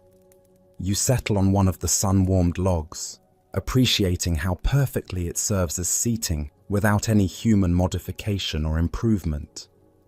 Another small demonstration of working with conditions as they are, rather than demanding they conform to preconceived ideas about how things should be arranged. As you develop skill with releasing small attachments, the monk continues, capacity for larger letting go naturally develops. Like physical exercise that gradually builds strength, releasing minor preferences trains the mind in non-attachment patterns that can eventually address more significant areas of clinging and control. The morning sun has reached sufficient height to warm the clearing, while leaving shaded areas cool, creating natural temperature variation that allows each person to find whatever level of warmth or coolness feels most comfortable. Even this simple environmental condition demonstrates how nature provides appropriately without everyone needing identical circumstances to be content. What questions do you have about maintaining these teachings when you return to your ordinary life? Your teacher asks, settling more comfortably on his own log seat while maintaining the alert relaxation that characterizes all his positions and movements. The invitation creates space for exploring practical concerns rather than leaving the teachings as beautiful but potentially impractical ideals. You consider the various challenges that await your return. Relationships that trigger strong emotional reactions and habitual patterns of trying to change other people's behavior. Work situations that demand quick decisions without time for contemplative reflection. Cultural pressures that emphasize material success and accumulation rather than simplicity and letting go. Daily schedules that leave little time for the kind of extended meditation and reflection that supported learning here. The most important practice is remembering that letting go is always available as an option. He responds to your concerns with the gentle authority of someone who has successfully integrated these teachings into ordinary life, rather than maintaining them only in retreat conditions. No matter how complex or stressful circumstances become, you can always release your grip on demanding that things be different than they are. This doesn't mean becoming passive or failing to take appropriate action, but it means acting from wisdom rather than desperate clinging to particular outcomes. He suggests establishing simple daily reminders that can reconnect you with letting go. Practice without requiring extensive time or special conditions. Taking 3 conscious breaths before meals as practice in releasing control over the day's pace and productivity demands. Noticing moments when you're gripping something tightly, whether physically or mentally, and experimenting with softening that grip slightly. Ending each day by releasing any accumulated tensions or disappointments, rather than carrying them into sleep, where they can interfere with natural restoration. Also remember, he adds, his weathered hands resting peacefully in his lap as he speaks, that letting go is not a one-time achievement, but an ongoing practice that deepens gradually over years, rather than being mastered quickly through intensive effort. You will forget these teachings and become caught in old patterns of clinging and control. When you notice this happening, approach the recognition with compassion rather than self-criticism. This permission for imperfect practice feels liberating, removing the additional burden of expecting flawless implementation of letting go principles while still learning how they apply to complex real-world situations. The path includes moments of forgetting, naturally followed by remembering, periods of clinging that create suffering eventually followed by recognition and release. Simply recognizing attachment when it arises is already the beginning of letting go, your teacher emphasizes. You don't have to immediately release everything perfectly, just noticing, oh, I'm gripping this situation very tightly, or I'm demanding that this person behave differently than they are, creates enough space around the attachment for some natural softening to begin occurring. As morning progresses towards the time when you must begin preparing for departure, your teacher leads you back down the forest path toward the monastery buildings, each step carrying you gradually closer to the transition from this protected learning environment back to the complexity of ordinary existence. The path downward requires different attention than the upward climb, demonstrating another aspect of letting go practice. How to remain present and skillful as conditions change, rather than trying to maintain identical approaches regardless of shifting circumstances. Descending demands more careful attention to foot placement, different use of leg muscles, awareness of momentum and balance that differs from uphill movement. Even this simple walk demonstrates letting go, the monk observes as you navigate a steeper section where loose stones require extra care. We cannot walk downhill using exactly the same technique that worked for climbing up. We must release attachment to previous methods and respond appropriately to current conditions, while maintaining essential mindfulness and care for safety. By midday, you've returned to the monastery complex and completed the simple rituals that mark preparation for departure. Gathering your few belongings, expressing gratitude to community members who supported your learning through their presence and example, participating in a final shared meal that honors both your time here and your transition back to life beyond these protected walls. The process of leaving becomes itself a final lesson in letting go, appreciating everything this place has offered while releasing attachment to staying longer, or demanding that insights remain unchanged when transplanted to different conditions, feeling gratitude for teachings received while not clinging to the particular forms through which wisdom was transmitted, acknowledging sadness about departure while not allowing that emotion to create resistance to natural transitions. Other monks appear as the time for departure approaches, offering simple farewells that honor the connection created through shared practice rather than formal social obligations that might feel forced or artificial. Some express appreciation through gentle nods that communicate volumes without requiring words. Others share brief phrases of encouragement that carry the weight of lived wisdom rather than empty pleasantries, all demonstrating how meaningful contact can occur between people without clinging to particular forms or demanding specific responses.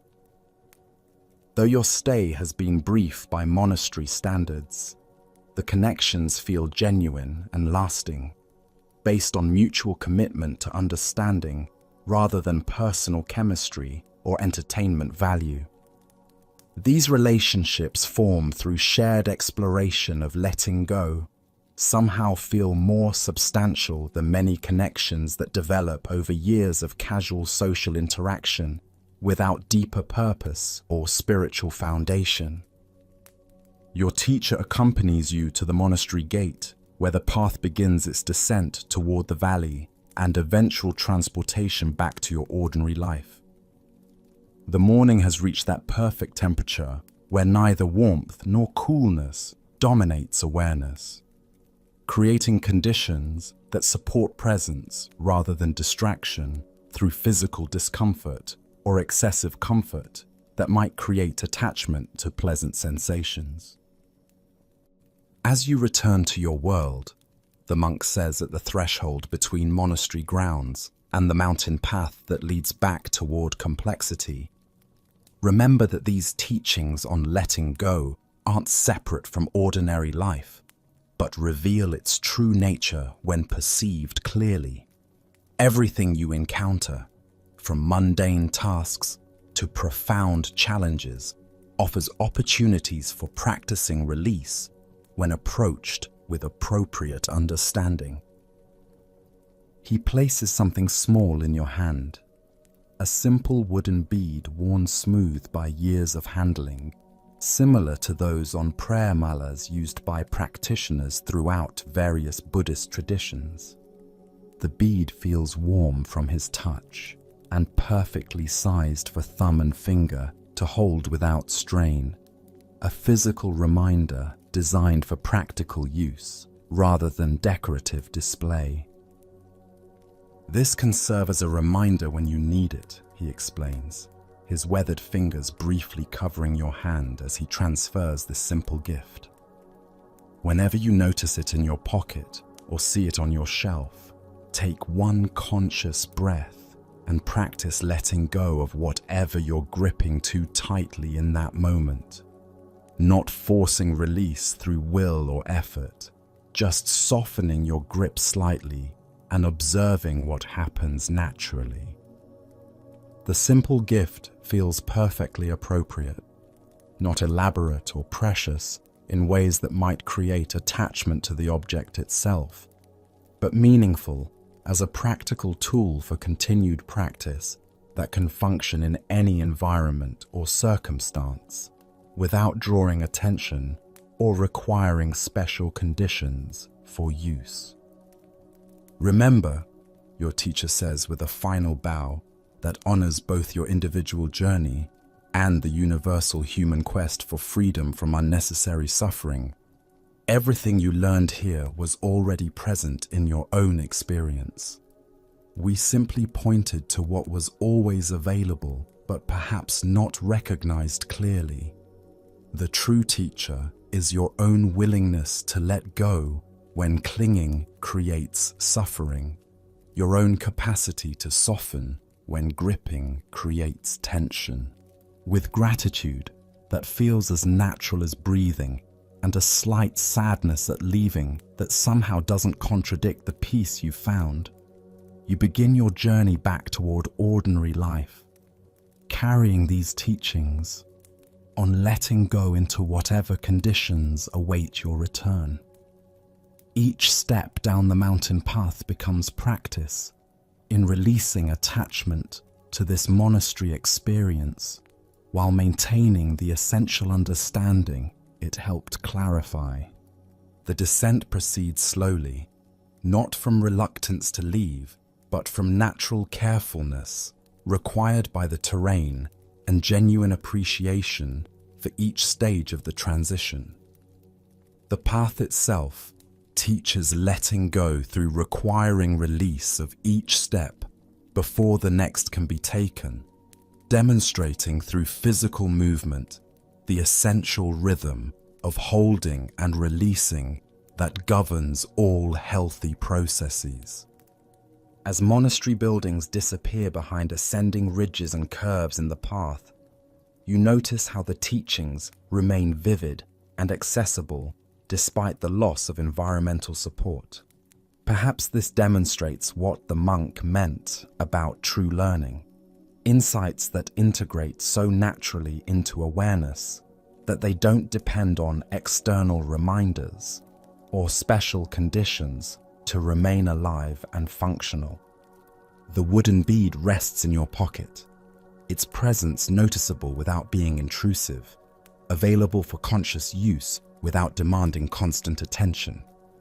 Occasionally you touch it briefly, not as superstitious talisman, but as connection to the intention to practice letting go whenever life presents opportunities for release rather than clinging, acceptance rather than resistance. By midday, you reach the small village where your initial journey began, the settlement appearing unchanged, yet somehow perceived differently through eyes trained in letting go. The same buildings and pathways exist, yet you see them now as temporary arrangements subject to constant change, rather than fixed entities that should remain static to provide security and predictability.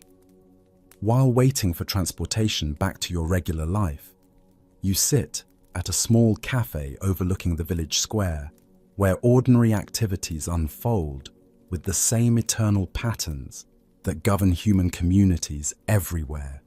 Merchants arranging their goods according to what they hope will attract customers. Children playing games whose rules shift naturally as conditions change. Elders sharing conversation on benches, worn smooth by countless previous occupants. Each person moves through their daily routines carrying their own mixture of joy and burden, their own attachments and occasional moments of natural letting go that occur without spiritual techniques or conscious practice. A young mother struggles with a crying child, her face showing the familiar combination of love and frustration that comes when caring deeply for someone whose behavior you cannot control through will or wisdom. You recognize this as a teaching opportunity that exists in every moment. How letting go of demanding that the child behave differently might create space for more creative and compassionate responses to the actual conditions she faces. Not abandoning appropriate care or becoming indifferent to the child's needs, but releasing the grip of expecting immediate quiet that creates additional stress for both mother and child. An elderly man feeds pigeons from a paper bag, his expression serene with simple pleasure that requires no elaborate spiritual framework to appreciate fully. The birds come and go according to their own timing and needs, accepting his offering without obligation to remain longer than feels appropriate or provide entertainment in return for food received. Neither the man nor the pigeons seem burdened by expectations about how long the feeding should continue, how grateful the birds should appear, or what the interaction should accomplish beyond the simple joy of sharing food with creatures who can benefit from the gift. It provides a perfect demonstration of generosity without attachment to outcomes, kindness without strings attached. Your transportation arrives, initiating the final phase of transition back to familiar territory. As rural landscapes gradually give way to suburban development and eventually urban environments, you notice how naturally the monastery teachings apply to changing conditions without requiring modification or compromise of essential principles. Instead of judging the increasing complexity and noise as inferior to monastery simplicity, you practice appreciating each environment for what it offers, while releasing attachment to having circumstances remain exactly as they were. The monastery taught letting go through optimal conditions designed to support such learning. Now comes the more challenging, but perhaps more valuable application. Maintaining this understanding amid pressures and distractions that often encourage clinging rather than release. Yet perhaps this is precisely the point that makes these teachings valuable, rather than merely exotic experiences available only in retreat settings. Wisdom that cannot function in ordinary circumstances serves little practical purpose for most people who must work, maintain relationships, meet responsibilities, and navigate complex social environments, rather than living in protected, contemplative communities. Hours pass as you travel deeper into familiar territory, each mile carrying you further from monastery simplicity toward the accumulated complexity of your own life. The wooden bead remains in your pocket, occasionally touched as reminder, but no longer needed as conscious prompt, because letting go has begun integrating into natural responses rather than remaining a special technique requiring deliberate application. Evening approaches as you finally arrive in your own neighborhood, your own street, your own familiar environment that appears simultaneously unchanged and subtly different. The physical surroundings remain exactly as you left them, yet your perception has been refined through days of practicing release, creating space to see these ordinary conditions with fresh appreciation, rather than taking them completely for granted. Entering your living space, you notice immediately the sheer quantity of objects surrounding you, not necessarily excessive by cultural standards, but startling after monastery simplicity, where every item served clear purpose and nothing accumulated without conscious intention. Each possession represents some form of attachment to comfort, security, identity, memory, or imagined future needs. These attachments aren't necessarily problematic in themselves, you realize, but they become sources of suffering when held with desperate clinging rather than light appreciation. The monastery didn't teach hatred of material objects, but rather a different way of relating to them, using what serves genuine well-being while releasing anxiety about loss, theft, or damage to things that can be replaced or lived without. You place the simple wooden bead on a small shelf where you'll encounter it regularly during daily activities. A physical reminder of teachings that must now prove themselves through practical application rather than retreat conditions. Then you settle into your familiar chair and take 3 conscious breaths, establishing presence in this moment of return rather than immediately planning improvements or organizing accumulated responsibilities. The first few days back pass quietly as you experiment with applying letting go teachings to routine activities and familiar challenges.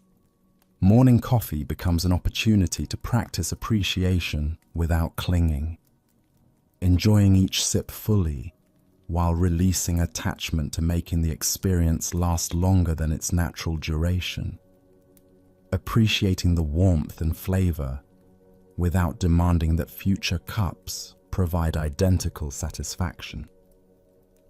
Work situations become occasions to notice when you're gripping solutions too tightly, trying to control outcomes beyond your actual influence, creating suffering through demanding that complex problems resolve quickly according to your preferred timelines.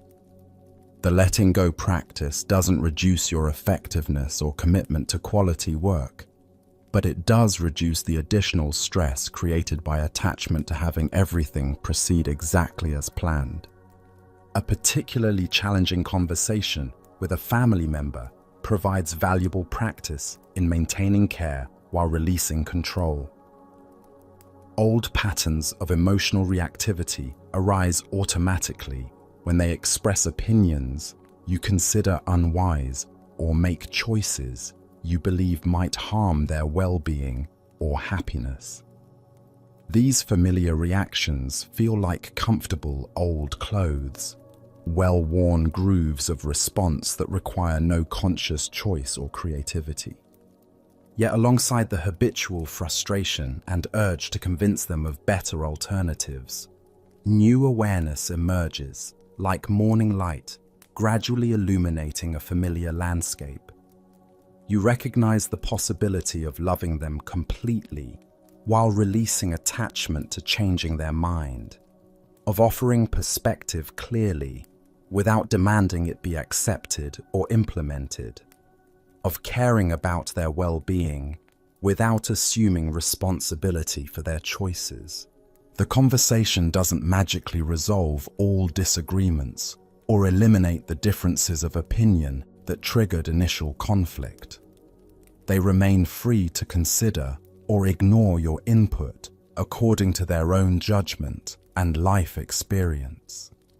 But your relationship to these differences transforms through the simple practice of letting go, creating space for love to exist without the burden of having to control or fix what cannot be managed from outside their own decision-making process. You remain free to express concern and offer support while releasing the exhausting job of trying to manage another person's life through superior wisdom or more intense caring. They remain free to appreciate or dismiss your perspective without that response determining your fundamental regard for them as a human being worthy of respect and affection. Weeks pass as the monastery teachings continue integrating into daily experience through countless small applications rather than dramatic transformations. Progress proves non-linear rather than steadily upward. Some days bring clear insight and natural letting go that makes life feel effortless and spacious, while others revert to familiar patterns of clinging and control that create unnecessary friction and suffering.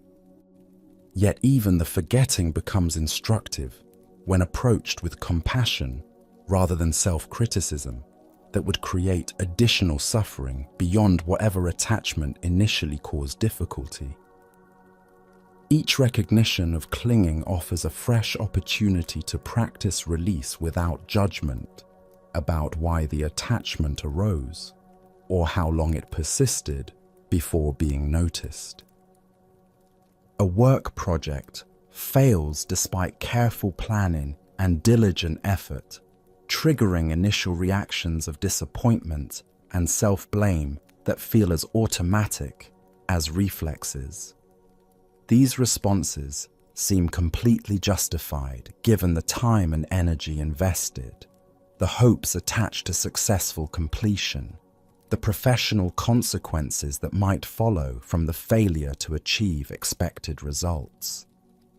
Yet alongside these natural emotional responses, space emerges for investigating what conditions contributed to the outcome beyond your control or reasonable foresight.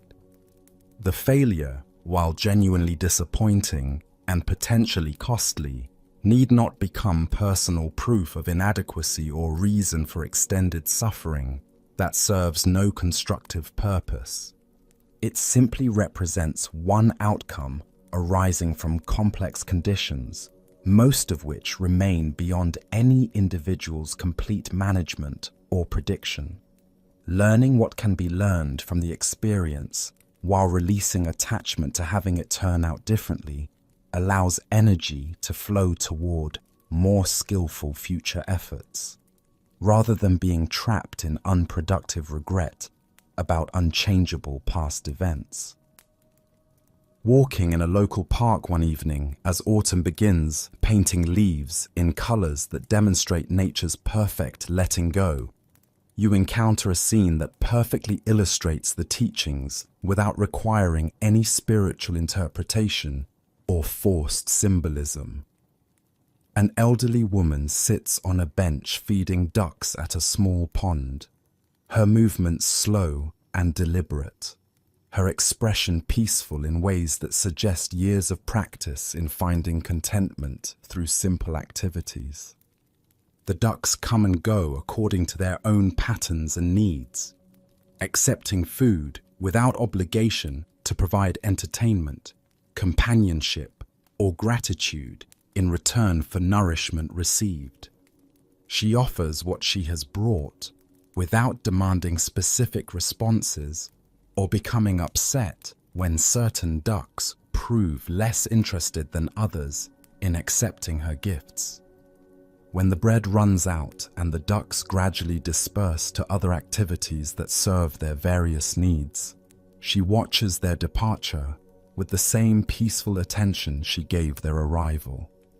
No attempt to make them stay longer, no disappointment that the interaction has reached its natural conclusion, no anxiety about whether they'll return tomorrow for another feeding session. You approach the bench and ask if you might sit beside her for a few minutes, drawn by the quality of presence she demonstrates rather than any need for conversation or social connection. She welcomes your company with a gentle nod, and you sit together in comfortable silence, watching the pond's surface reflect evening light in patterns that shift constantly as slight breezes create ripples. "They know I'll be here tomorrow if I can manage it," she says eventually, speaking more to the pond than to you directly. "And if I can't come for some reason, they'll find food elsewhere or do whatever ducks do when people aren't feeding them. That's how life works best when you don't try to control everything or make it all about your own needs." Her simple wisdom echoes monastery teachings, translated into the language of everyday experience accessible to anyone, regardless of spiritual background or philosophical sophistication. This is perhaps how letting go naturally manifests when integrated into ordinary life, not through dramatic renunciation or exotic practices, but through countless small acts of releasing grip, softening demand, trusting life to unfold according to its own intelligence rather than personal preferences. As months pass following your monastery experience, you notice subtle but significant changes in how you approach various life situations that once created considerable stress or dissatisfaction. Relationships feel less burdensome when not filtered through constant expectations about how others should behave to meet your needs or validate your wisdom through compliance with your suggestions. Work becomes more creative and less stressful when not constrained by desperate attachment to specific outcomes that may or may not align with conditions beyond your influence. Projects flow more naturally when approached with commitment to quality and appropriate effort, while holding results lightly rather than gripping them with white-knuckled determination that often interferes with natural effectiveness. Even difficulties seem more manageable when met with curiosity about what they might teach, rather than immediate resistance to their existence or demands that they resolve quickly according to preferred timelines. This doesn't mean becoming passive in the face of problems that require action, but rather approaching challenges with the flexibility that comes from releasing attachment to having solutions emerge exactly as initially imagined. The wooden bead from the monastery rests on your shelf, no longer needed as conscious reminder, because letting go has become more natural than clinging in many areas of daily experience. You still have preferences and make plans and care deeply about outcomes that affect yourself and others, but these natural human activities now occur within a larger context of acceptance, rather than desperate need to control circumstances beyond your actual influence. One evening while preparing dinner, you notice how completely absorbed you've become in the simple activity of chopping vegetables. The rhythmic motion of the knife finding its own natural pace, the fresh scents released by cutting through plant tissues, the satisfying transformation of whole ingredients into components that will combine into nourishment.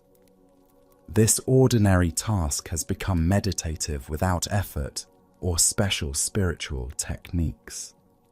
The absorption feels natural rather than forced, emerging from present moment attention to what you're actually doing, rather than mental preoccupation with past events or future concerns that usually dominate consciousness during routine activities.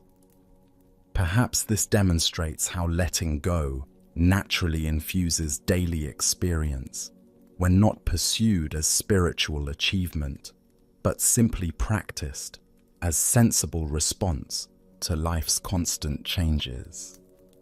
The meal preparation continues with the same quality of presence, appreciating each ingredient for its unique contribution while not demanding that flavors blend, exactly according to previous successful attempts, allowing cooking times to vary slightly according to current conditions, rather than rigidly following recipes that may not account for differences in stove temperature or ingredient freshness.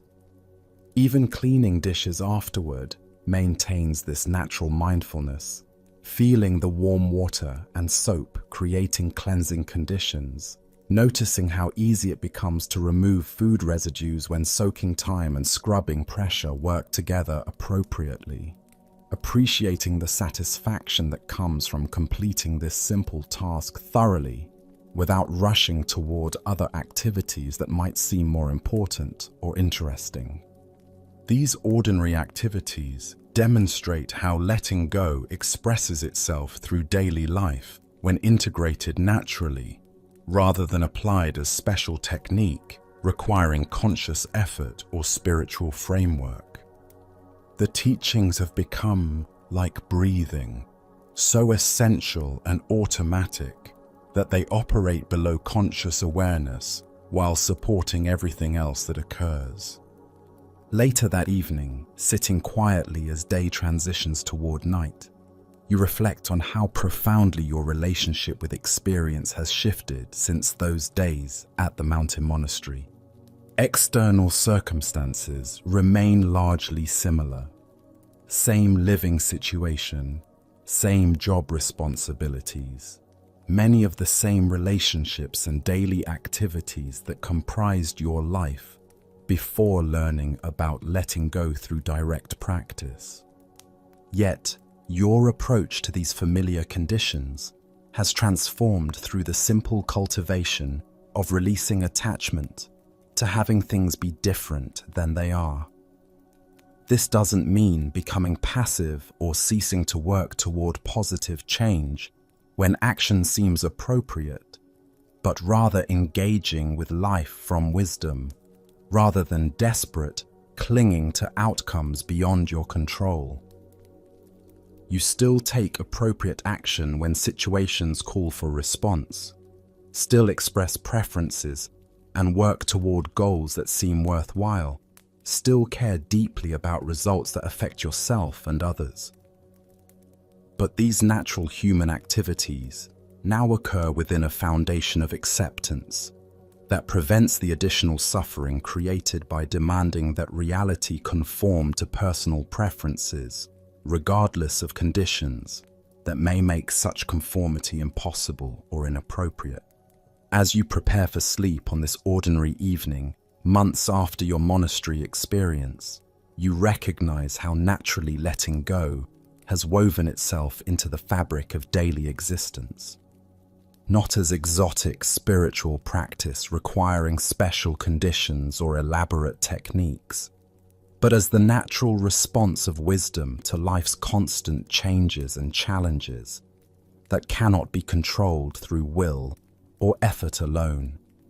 Sleep approaches gradually as you release the day's accumulated experiences, appreciating what went well without clinging to pleasant moments that have already passed into memory, acknowledging difficulties without carrying them into rest where they might interfere with natural restoration processes, allowing your body to find whatever position provides appropriate comfort without demanding perfect ease or ideal conditions.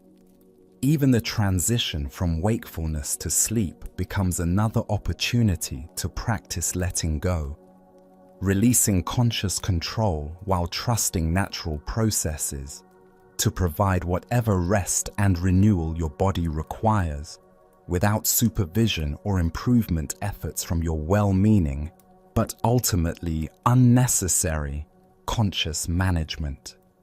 Your breathing naturally slows as you settle deeper into relaxation, each exhale becoming a small letting go, releasing tensions held in muscles you didn't realize were contracted, releasing thoughts that want to continue processing the day's events or planning tomorrow's activities, releasing any anxiety about how sleep should occur or how tomorrow should unfold, according to your preferences.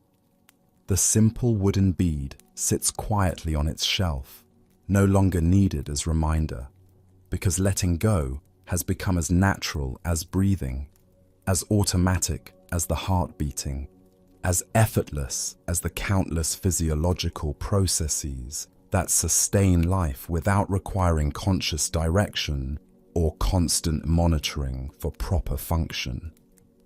Dreams, when they arise during the night, feel lighter and less emotionally compelling than in previous years, when sleep often became another arena for struggling with unresolved issues or rehearsing anxious scenarios about imaginary future problems. The day's practice of not clinging to experiences extends naturally into sleep states, allowing dream narratives to flow without demanding they make sense or provide specific insights about waking concerns.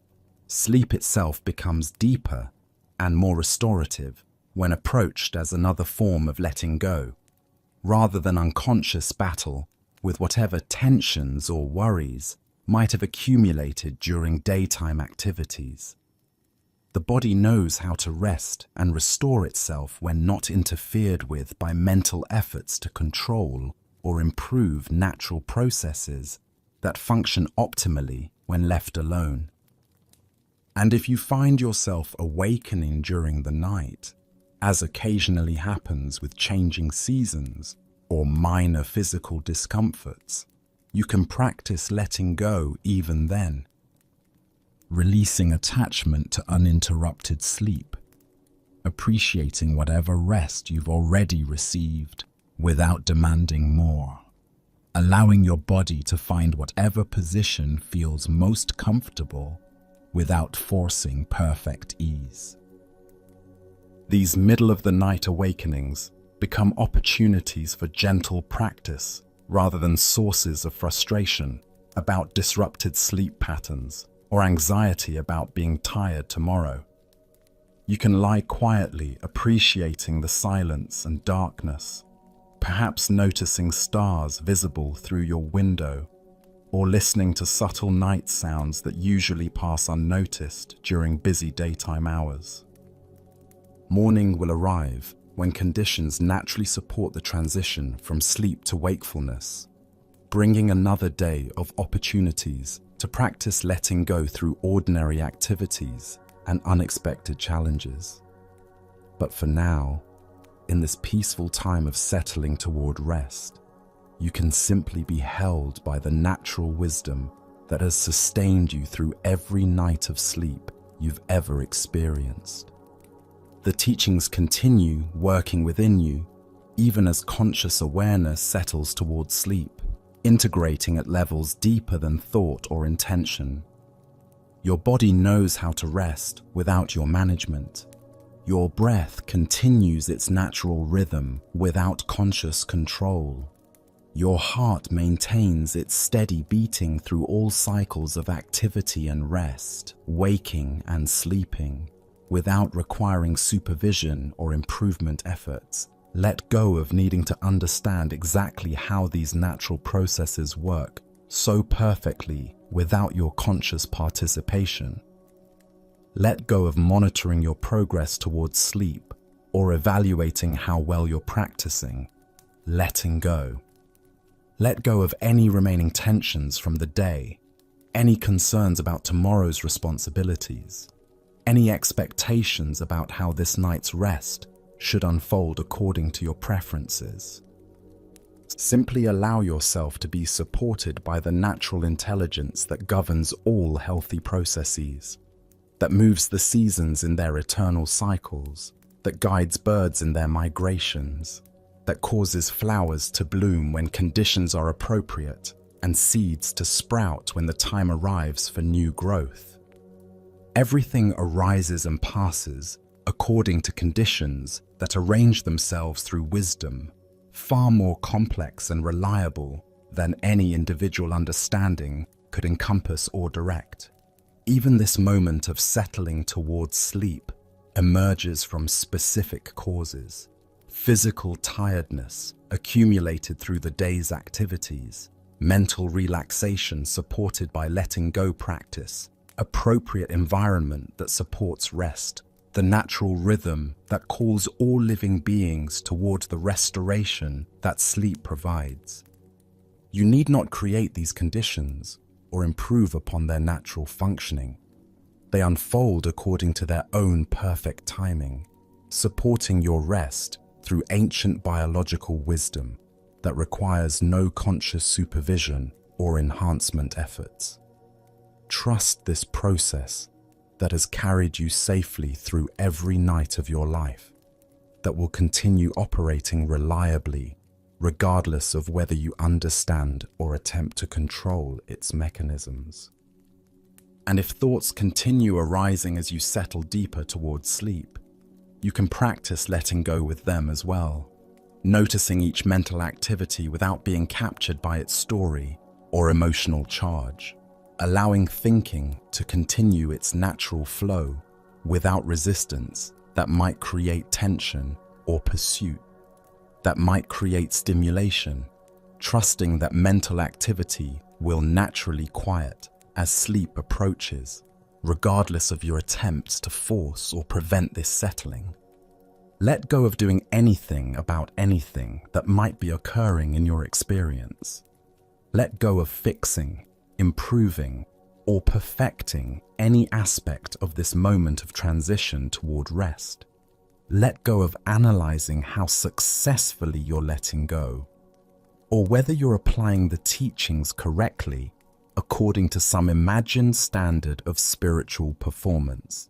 Simply rest in the natural contentment that emerges when you stop demanding that experience be different than it is, when you release the enormous effort required to control what functions best when allowed to unfold according to its own intelligence and timing.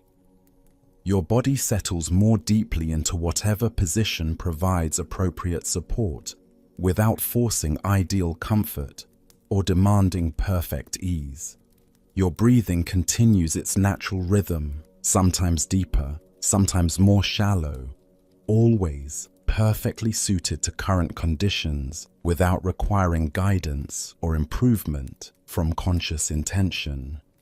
The sounds around you, whether profound silence or subtle night noises, simply exist as they are without needing your evaluation, adjustment, or preference about what the auditory environment should provide for optimal sleep conditions. Everything belongs exactly as it is in this moment of natural transition toward rest. The monastery teachings have become part of you now, not as foreign concepts requiring effort to remember or apply, but as natural wisdom expressing itself through how you meet each experience with less resistance and more acceptance.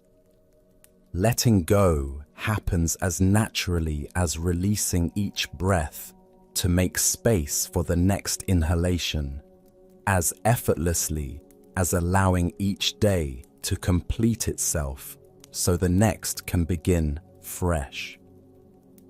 And so you rest now, cradled by this understanding, supported by the natural processes that have sustained life through millions of years of evolution, held by the same intelligence that moves rivers toward oceans, that guides planetary rotation around distant stars, that coordinates the countless biological functions occurring in your body without requiring conscious management or concern. Let go into this vast holding, this perfect support that asks nothing of you, but provides everything necessary for rest and renewal. Let go into the deep peace that comes when you finally release the exhausting effort of trying to control what cannot be controlled, manage what functions perfectly without management, improve what is already complete and whole exactly as it is. Sleep comes now, natural and inevitable as sunrise following darkness, as gentle and unhurried as mountain mist settling into protected valleys, where it will rest until morning warmth calls it back towards sky. You need do nothing but allow this transition, need grasp nothing but can release everything, need control nothing but can trust the wisdom that has carried you safely through every night of rest you've ever experienced. Let go of everything now. Let go completely and finally. Rest in the natural peace that is always available when you stop demanding that this moment be anything other than exactly what it is. The teachings live in you now, not as memories requiring maintenance, but as present reality, expressing themselves through each breath, each heartbeat, each moment of releasing into the vast, gentle intelligence that surrounds and sustains all existence. Everything unfolds according to conditions that arrange themselves through wisdom more ancient and reliable than any individual understanding. Even this sleep arises naturally when all supporting factors align. Tired body seeking restoration, peaceful mind released from the day's concerns, safe environment that supports rest, appropriate timing that follows natural rhythms of activity and recovery. You need not create these conditions or manage their unfolding. They coordinate themselves according to the same intelligence that governs all natural processes, requiring only your willingness to let go and allow what wants to happen to occur in its own perfect timing, without interference from well-meaning but unnecessary conscious direction. And so you let go now completely and trustingly into the deep rest that comes when all effort ceases, when all control is released, when all clinging dissolves into the natural flow of life, expressing itself through cycles of consciousness and unconsciousness, activity and rest, holding and releasing that have sustained you since birth and will carry you gently through this night into whatever tomorrow may bring. Let go of everything. Rest in the vast peace of nothing needing to be different than it is. Trust the perfect intelligence that requires no management from you to provide exactly what serves your highest well-being in each moment, including this moment of transition into deep, restorative, peaceful sleep that comes naturally when all resistance ends, and complete letting go allows rest to arrive in its own time and way. Now, let us explore some ancient Buddhist stories about letting go. This teaching comes to us through the ancient wisdom of those who observed both human nature and the natural world with equal clarity. In the tropical forests of Southeast Asia, where coconut palms sway in the ocean breeze and monkeys chatter among the emerald canopy, local hunters developed an ingenious method for capturing these agile creatures. The technique required no violence, no speed, and no superior strength. Instead, it relied upon understanding a fundamental aspect of the monkey's nature that would become its undoing. The hunters would select a coconut and carefully hollow out its interior through a small opening, leaving just enough space for their trap. Into this hollow chamber, they would place a handful of sweet rice, its aroma irresistible to any hungry monkey. The opening was crafted with precise dimensions, large enough for a monkey's open hand to reach inside, but too small for a clenched fist to withdraw. When a curious monkey discovered this strange coconut attached to a tree, it would investigate by reaching inside for the rice. The moment its fingers closed around the grains, it became trapped, not by any external force, but by its own unwillingness to release what it had grasped. The monkey could have freed itself instantly simply by opening its hand and letting go of the rice. But this solution seemed impossible from within its limited perspective. The hunters would find these monkeys sitting by their traps, sometimes for hours, pulling frantically at their trapped hands while refusing to release the very thing that held them captive. The rice that had promised nourishment became the source of their captivity. Their natural intelligence, so evident in other situations, seemed to abandon them when faced with the simple choice between holding on and letting go.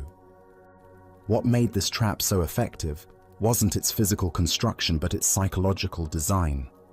It transformed the monkey's own grasping nature into the mechanism of its capture.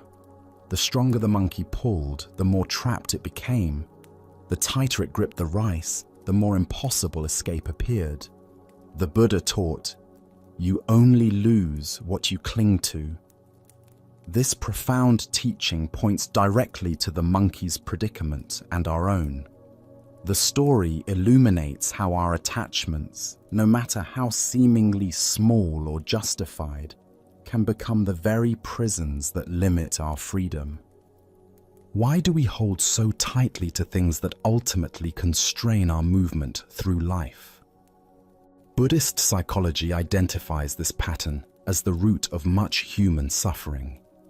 Our minds, like the monkey's instincts, are conditioned to grasp what appears beneficial and hold on regardless of consequences. We close our mental fists around possessions, relationships, identities, opinions, and even spiritual experiences, believing that our security depends on our grip strength. This grasping operates across every dimension of human experience. We cling to past versions of ourselves that no longer serve our growth. We hold on to resentments that poison our present happiness.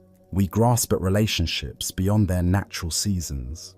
We clutch at achievements and possessions as if they could provide lasting security. We even grip our spiritual insights so tightly that they become obstacles to further awakening. The coconut trap reveals how what we think will nourish us can become what confines us. The rice represents all those things we convince ourselves we cannot live without. Perhaps it's a particular lifestyle, a specific role or identity, a certain level of comfort, or even an image of how our spiritual journey should unfold. Like the monkey, we often cannot see that our freedom lies in simply opening our hand. Master Huang Po taught, "Nothing is gained by addition, nothing is lost by subtraction." This points to the liberating truth that our essential nature cannot be enhanced by accumulating things or diminished by releasing them. The monkey's true nature isn't improved by possessing rice, yet its conditioning makes release feel like loss rather than relief. Consider the coconut traps in your own life. What are you gripping so tightly that it prevents you from moving freely? Perhaps it's a job that no longer brings joy, but provides familiar security. Maybe it's a grudge that feels justified but weighs down your heart. It could be an image of yourself that once served you but now constrains your evolution. The practice of letting go doesn't mean becoming passive or uncaring. It means holding our preferences lightly, like water cupped in open palms rather than ice gripped in closed fists. When we release our desperate grasp on outcomes, we often discover that what we truly need flows toward us more naturally. Zen teacher Alan Watts observed that we suffer most when we confuse our maps with the territory, our concepts about life with life itself. The monkey cannot eat the concept of rice, yet it sacrifices its freedom for the illusion of possession. Similarly, we often sacrifice our peace for mental objects that exist more in our imagination than in reality. Tonight, as you notice the various things your mind tells you that you cannot release, can you experiment with gently opening your hand? Perhaps you'll find that letting go doesn't mean losing what matters, but discovering what freedom feels like. As the Buddha reminded us, in the end, just three things matter: how well we have lived, how well we have loved, how well we have learned to let go. The coconut trap teaches us that sometimes the greatest strength lies in knowing when to open our grasp. Let us now turn to a tale about the courage to trust life's current. This is the story of the Crystal River. In the depths of a great crystal river, where water flowed clear as mountain air, there lived an entire village of small creatures. The river's current moved above them like a gentle breath, carrying the wisdom of countless springs and distant seas. Young and old, rich and poor, all made their home along the sandy bottom, each creature grasping tightly to stones, branches, and roots. For generations, clinging had been their way of survival. Every creature learned from birth to wrap their appendages around river rocks and fallen wood. "Hold on," the elders would say. "The current is dangerous.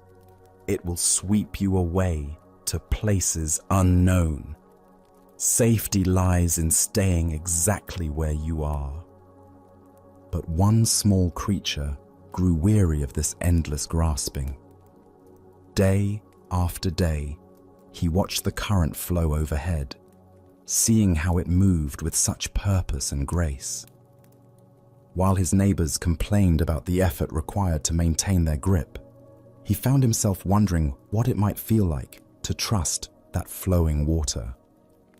"I am tired of clinging," he announced one morning. "Though I cannot see where it leads, I trust that the current knows its destination. I shall let go and allow it to carry me where it will, for I fear that if I continue clinging, I shall die of boredom before I ever truly live." The other creatures gasped in horror. "Fool!" they cried. "Let go, and that current will tumble you mercilessly across the rocks below. You will be battered and broken, dying far more quickly than any boredom could kill you." But the small creature had made his decision. Taking one last look at his neighbors, he released his grip on the familiar stone. Immediately, the current seized him, and just as the others had predicted, he was tumbled and tossed across the rocky bottom. His small body struck stone after stone, each impact bringing pain he had never experienced while safely clinging. Yet something remarkable began to happen. As the creature continued to surrender to the current's power, refusing to grab for new anchors despite his pain, the water gradually lifted him higher from the dangerous bottom. The tumbling ceased. The rocks could no longer reach him. Now he flowed with the current itself, no longer fighting its direction, but becoming one with its movement. As he traveled downstream, creatures in distant parts witnessed something they had never seen. Here was one of their own kind, yet he appeared to be flying through the water, moving with the elegant power of the current itself. "See a miracle!" they called out. "A creature like ourselves, yet he soars. Surely he is the Messiah, come to save us all." The flowing creature heard their cries and felt compassion for their misunderstanding. "I am no more Messiah than any of you," he called back. "The river delights in lifting us all free, if only we dare to let go. Our true work is not clinging to the bottom, but embracing this voyage, this grand adventure of trust and flow." But the creatures only cried louder, "Savior, Savior!" Even as they spoke, they tightened their grips on rocks and roots. They watched until he disappeared around a bend, then began weaving legends about the miraculous savior who had briefly graced their village. Buddha's wisdom reminds us, you only lose what you cling to. This ancient teaching illuminates the profound paradox at the heart of human experience. We spend our lives grasping for security and control, believing that our safety depends on holding tight to familiar circumstances. Yet in this very grasping, we create the suffering we seek to avoid. Why do we cling so desperately when the current offers to carry us toward unknown adventures? Zen Buddhism reveals that from early childhood, we learn the known is safe and the unknown dangerous. This conditioning becomes a spiritual obstacle when it prevents growth beyond familiar limitations. We also suffer from the illusion of control, believing that by grasping circumstances, relationships, and identities, we can stop the natural flow of change. This creates enormous tension because it puts us in opposition to reality itself. Life is constant movement, and when we resist this truth, we exhaust ourselves fighting currents far more powerful than our individual will. Consider the areas of your life where you find yourself clinging. Perhaps it's a relationship that has outgrown its original form, a career that no longer brings joy, or an image of yourself that now constrains your growth. The current of change will flow whether we resist it or not. Our choice is whether to exhaust ourselves in futile opposition or discover the grace available in conscious surrender. The Buddha said, "Nothing is permanent except change." Water doesn't fight the mountainside. It finds the natural pathway down. When we learn to move with life's current rather than against it, we discover effortless effectiveness that rigid resistance can never achieve. Tonight, as you rest in this moment's stillness, what might you be ready to release? Perhaps it's a worry about tomorrow's challenges, a resentment from yesterday's disappointments, or a way of defining yourself that has grown too small. Can you feel into the current of this moment's aliveness and trust its direction? As the Buddha taught, let go of what has passed. Let go of what may come. Let go of what is happening now. Relax right now and rest. In this trust, we discover that the current we feared would destroy us is actually the very force that can carry us home to our true nature. Let us keep going on our journey. The following story reveals the difference between helping and holding on. This is the lesson of the two monks and the woman at the river.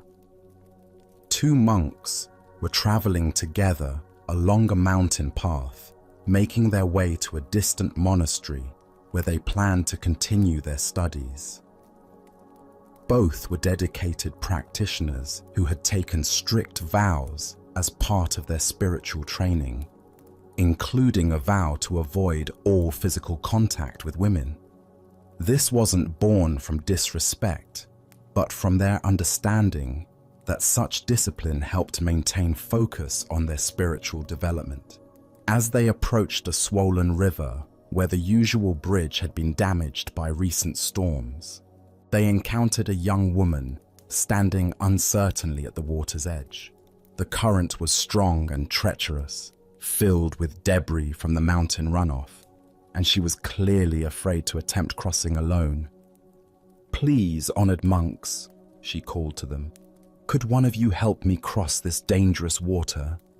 I'm not strong enough to make it safely on my own." One of the monks immediately tensed, his mind racing through their monastic rules and the potential complications of this situation. Physical contact with women was explicitly forbidden, and he began formulating explanations for why they couldn't help, perhaps suggestions for alternative solutions that wouldn't require breaking their vows. The other monk, however, took one look at the woman's predicament and the genuine danger she faced and made a different choice. Without hesitation or lengthy deliberation, he walked to her side and gently lifted her onto his shoulders. He carried her carefully across the treacherous current, ensuring her safety with each step, and set her down gently on the far bank. "Thank you so much," she said gratefully, bowing to both monks before continuing on her way. The two monks resumed their journey, but the atmosphere between them had changed dramatically. The first monk walked in increasingly agitated silence, his mind churning with thoughts about what he had witnessed. As the hours passed, his internal tension grew until finally he could no longer contain his distress. "Brother," he burst out, unable to hold his silence any longer, "I cannot understand your behavior back at the river. Our spiritual training explicitly teaches us to avoid any physical contact with women. Yet you picked that woman up onto your shoulders and carried her across the water.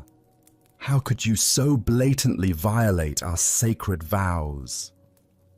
His companion looked at him with gentle surprise and responded with perfect simplicity. "Brother, I set her down on the other side of the river hours ago, but you are still carrying her."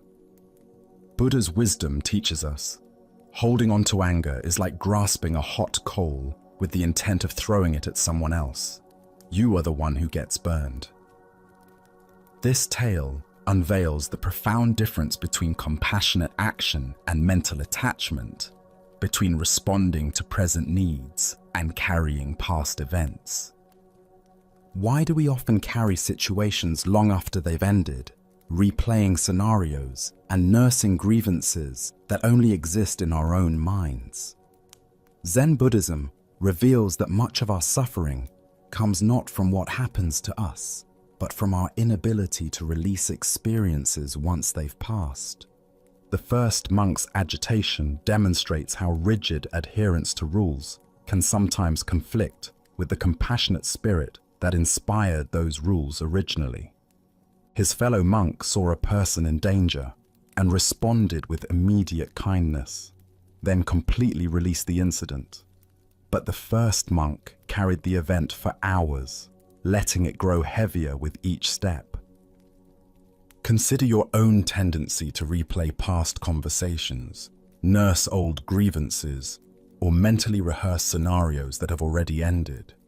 How much of your mental energy goes toward carrying situations that exist now only in memory? The woman crossed the river in minutes, but the monk carried her for hours through his own thoughts. This teaching applies to far more than dramatic violations of rules. We carry harsh words someone spoke years ago, mistakes we made decades past, embarrassing moments that no one else even remembers. Meanwhile, the present moment, rich with possibility and actual experience, goes unnoticed because we're too busy carrying ghosts from the past. In Zen practice, we learn to distinguish between appropriate action and unnecessary attachment. The second monk helped when help was needed, then moved on completely. He didn't dwell on whether he'd made the right choice, worry about others' opinions, or replay the incident endlessly in his mind. Zen master Thich Nhat Hanh taught, thanks to impermanence, everything is possible. The river crossing was impermanent. It began, served its purpose, and ended. Only the first monk's attachment to the event gave it ongoing existence in the form of mental suffering. The Buddha said, "Let go of what has passed. Let go of what may come. Let go of what is happening now. Don't try to figure anything out. Don't try to make anything happen. Relax, right now, and rest." This teaching points directly to the freedom available when we stop carrying experiences beyond their natural lifespan. Look deeply at what you might be carrying unnecessarily. Old resentments, past failures, conversations that upset you, decisions you regret. All of these exist now only because you continue to pick them up and carry them. What would it feel like to set them down? The irony is profound. The monk who actually broke the rule experienced no suffering from it, while the monk who maintained perfect rule observance created hours of agitation for himself. This reveals that suffering often comes not from our actions, but from our thoughts about our actions.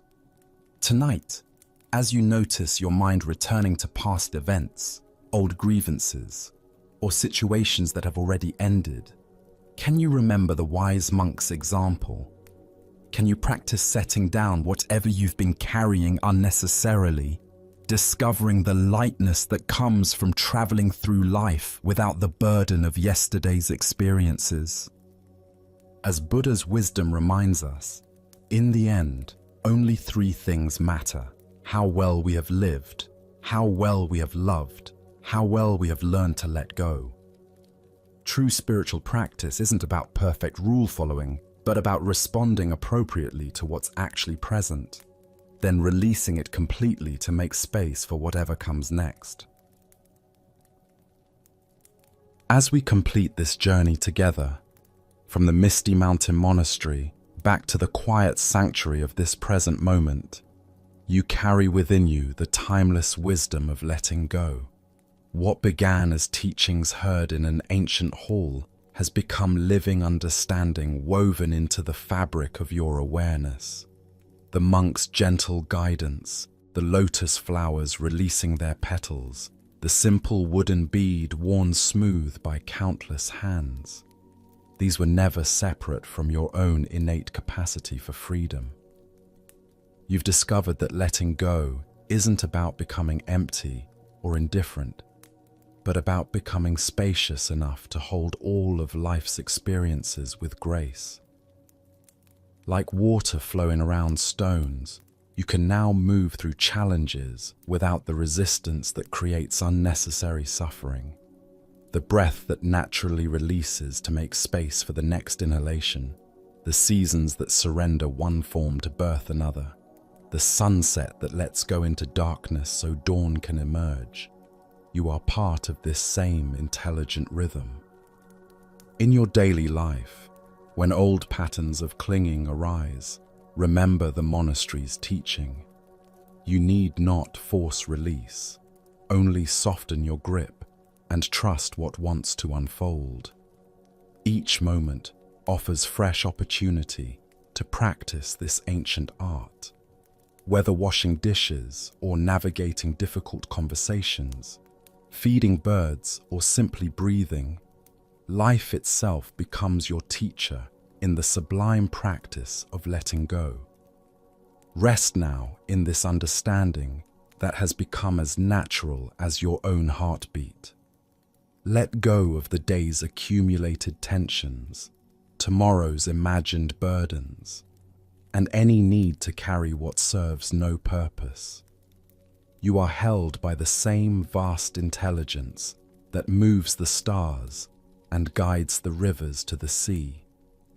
In letting go of everything, you discover you lose nothing essential and gain the infinite peace that was always your true nature. Sleep well, and thank you for joining us here at Sleepy Monk.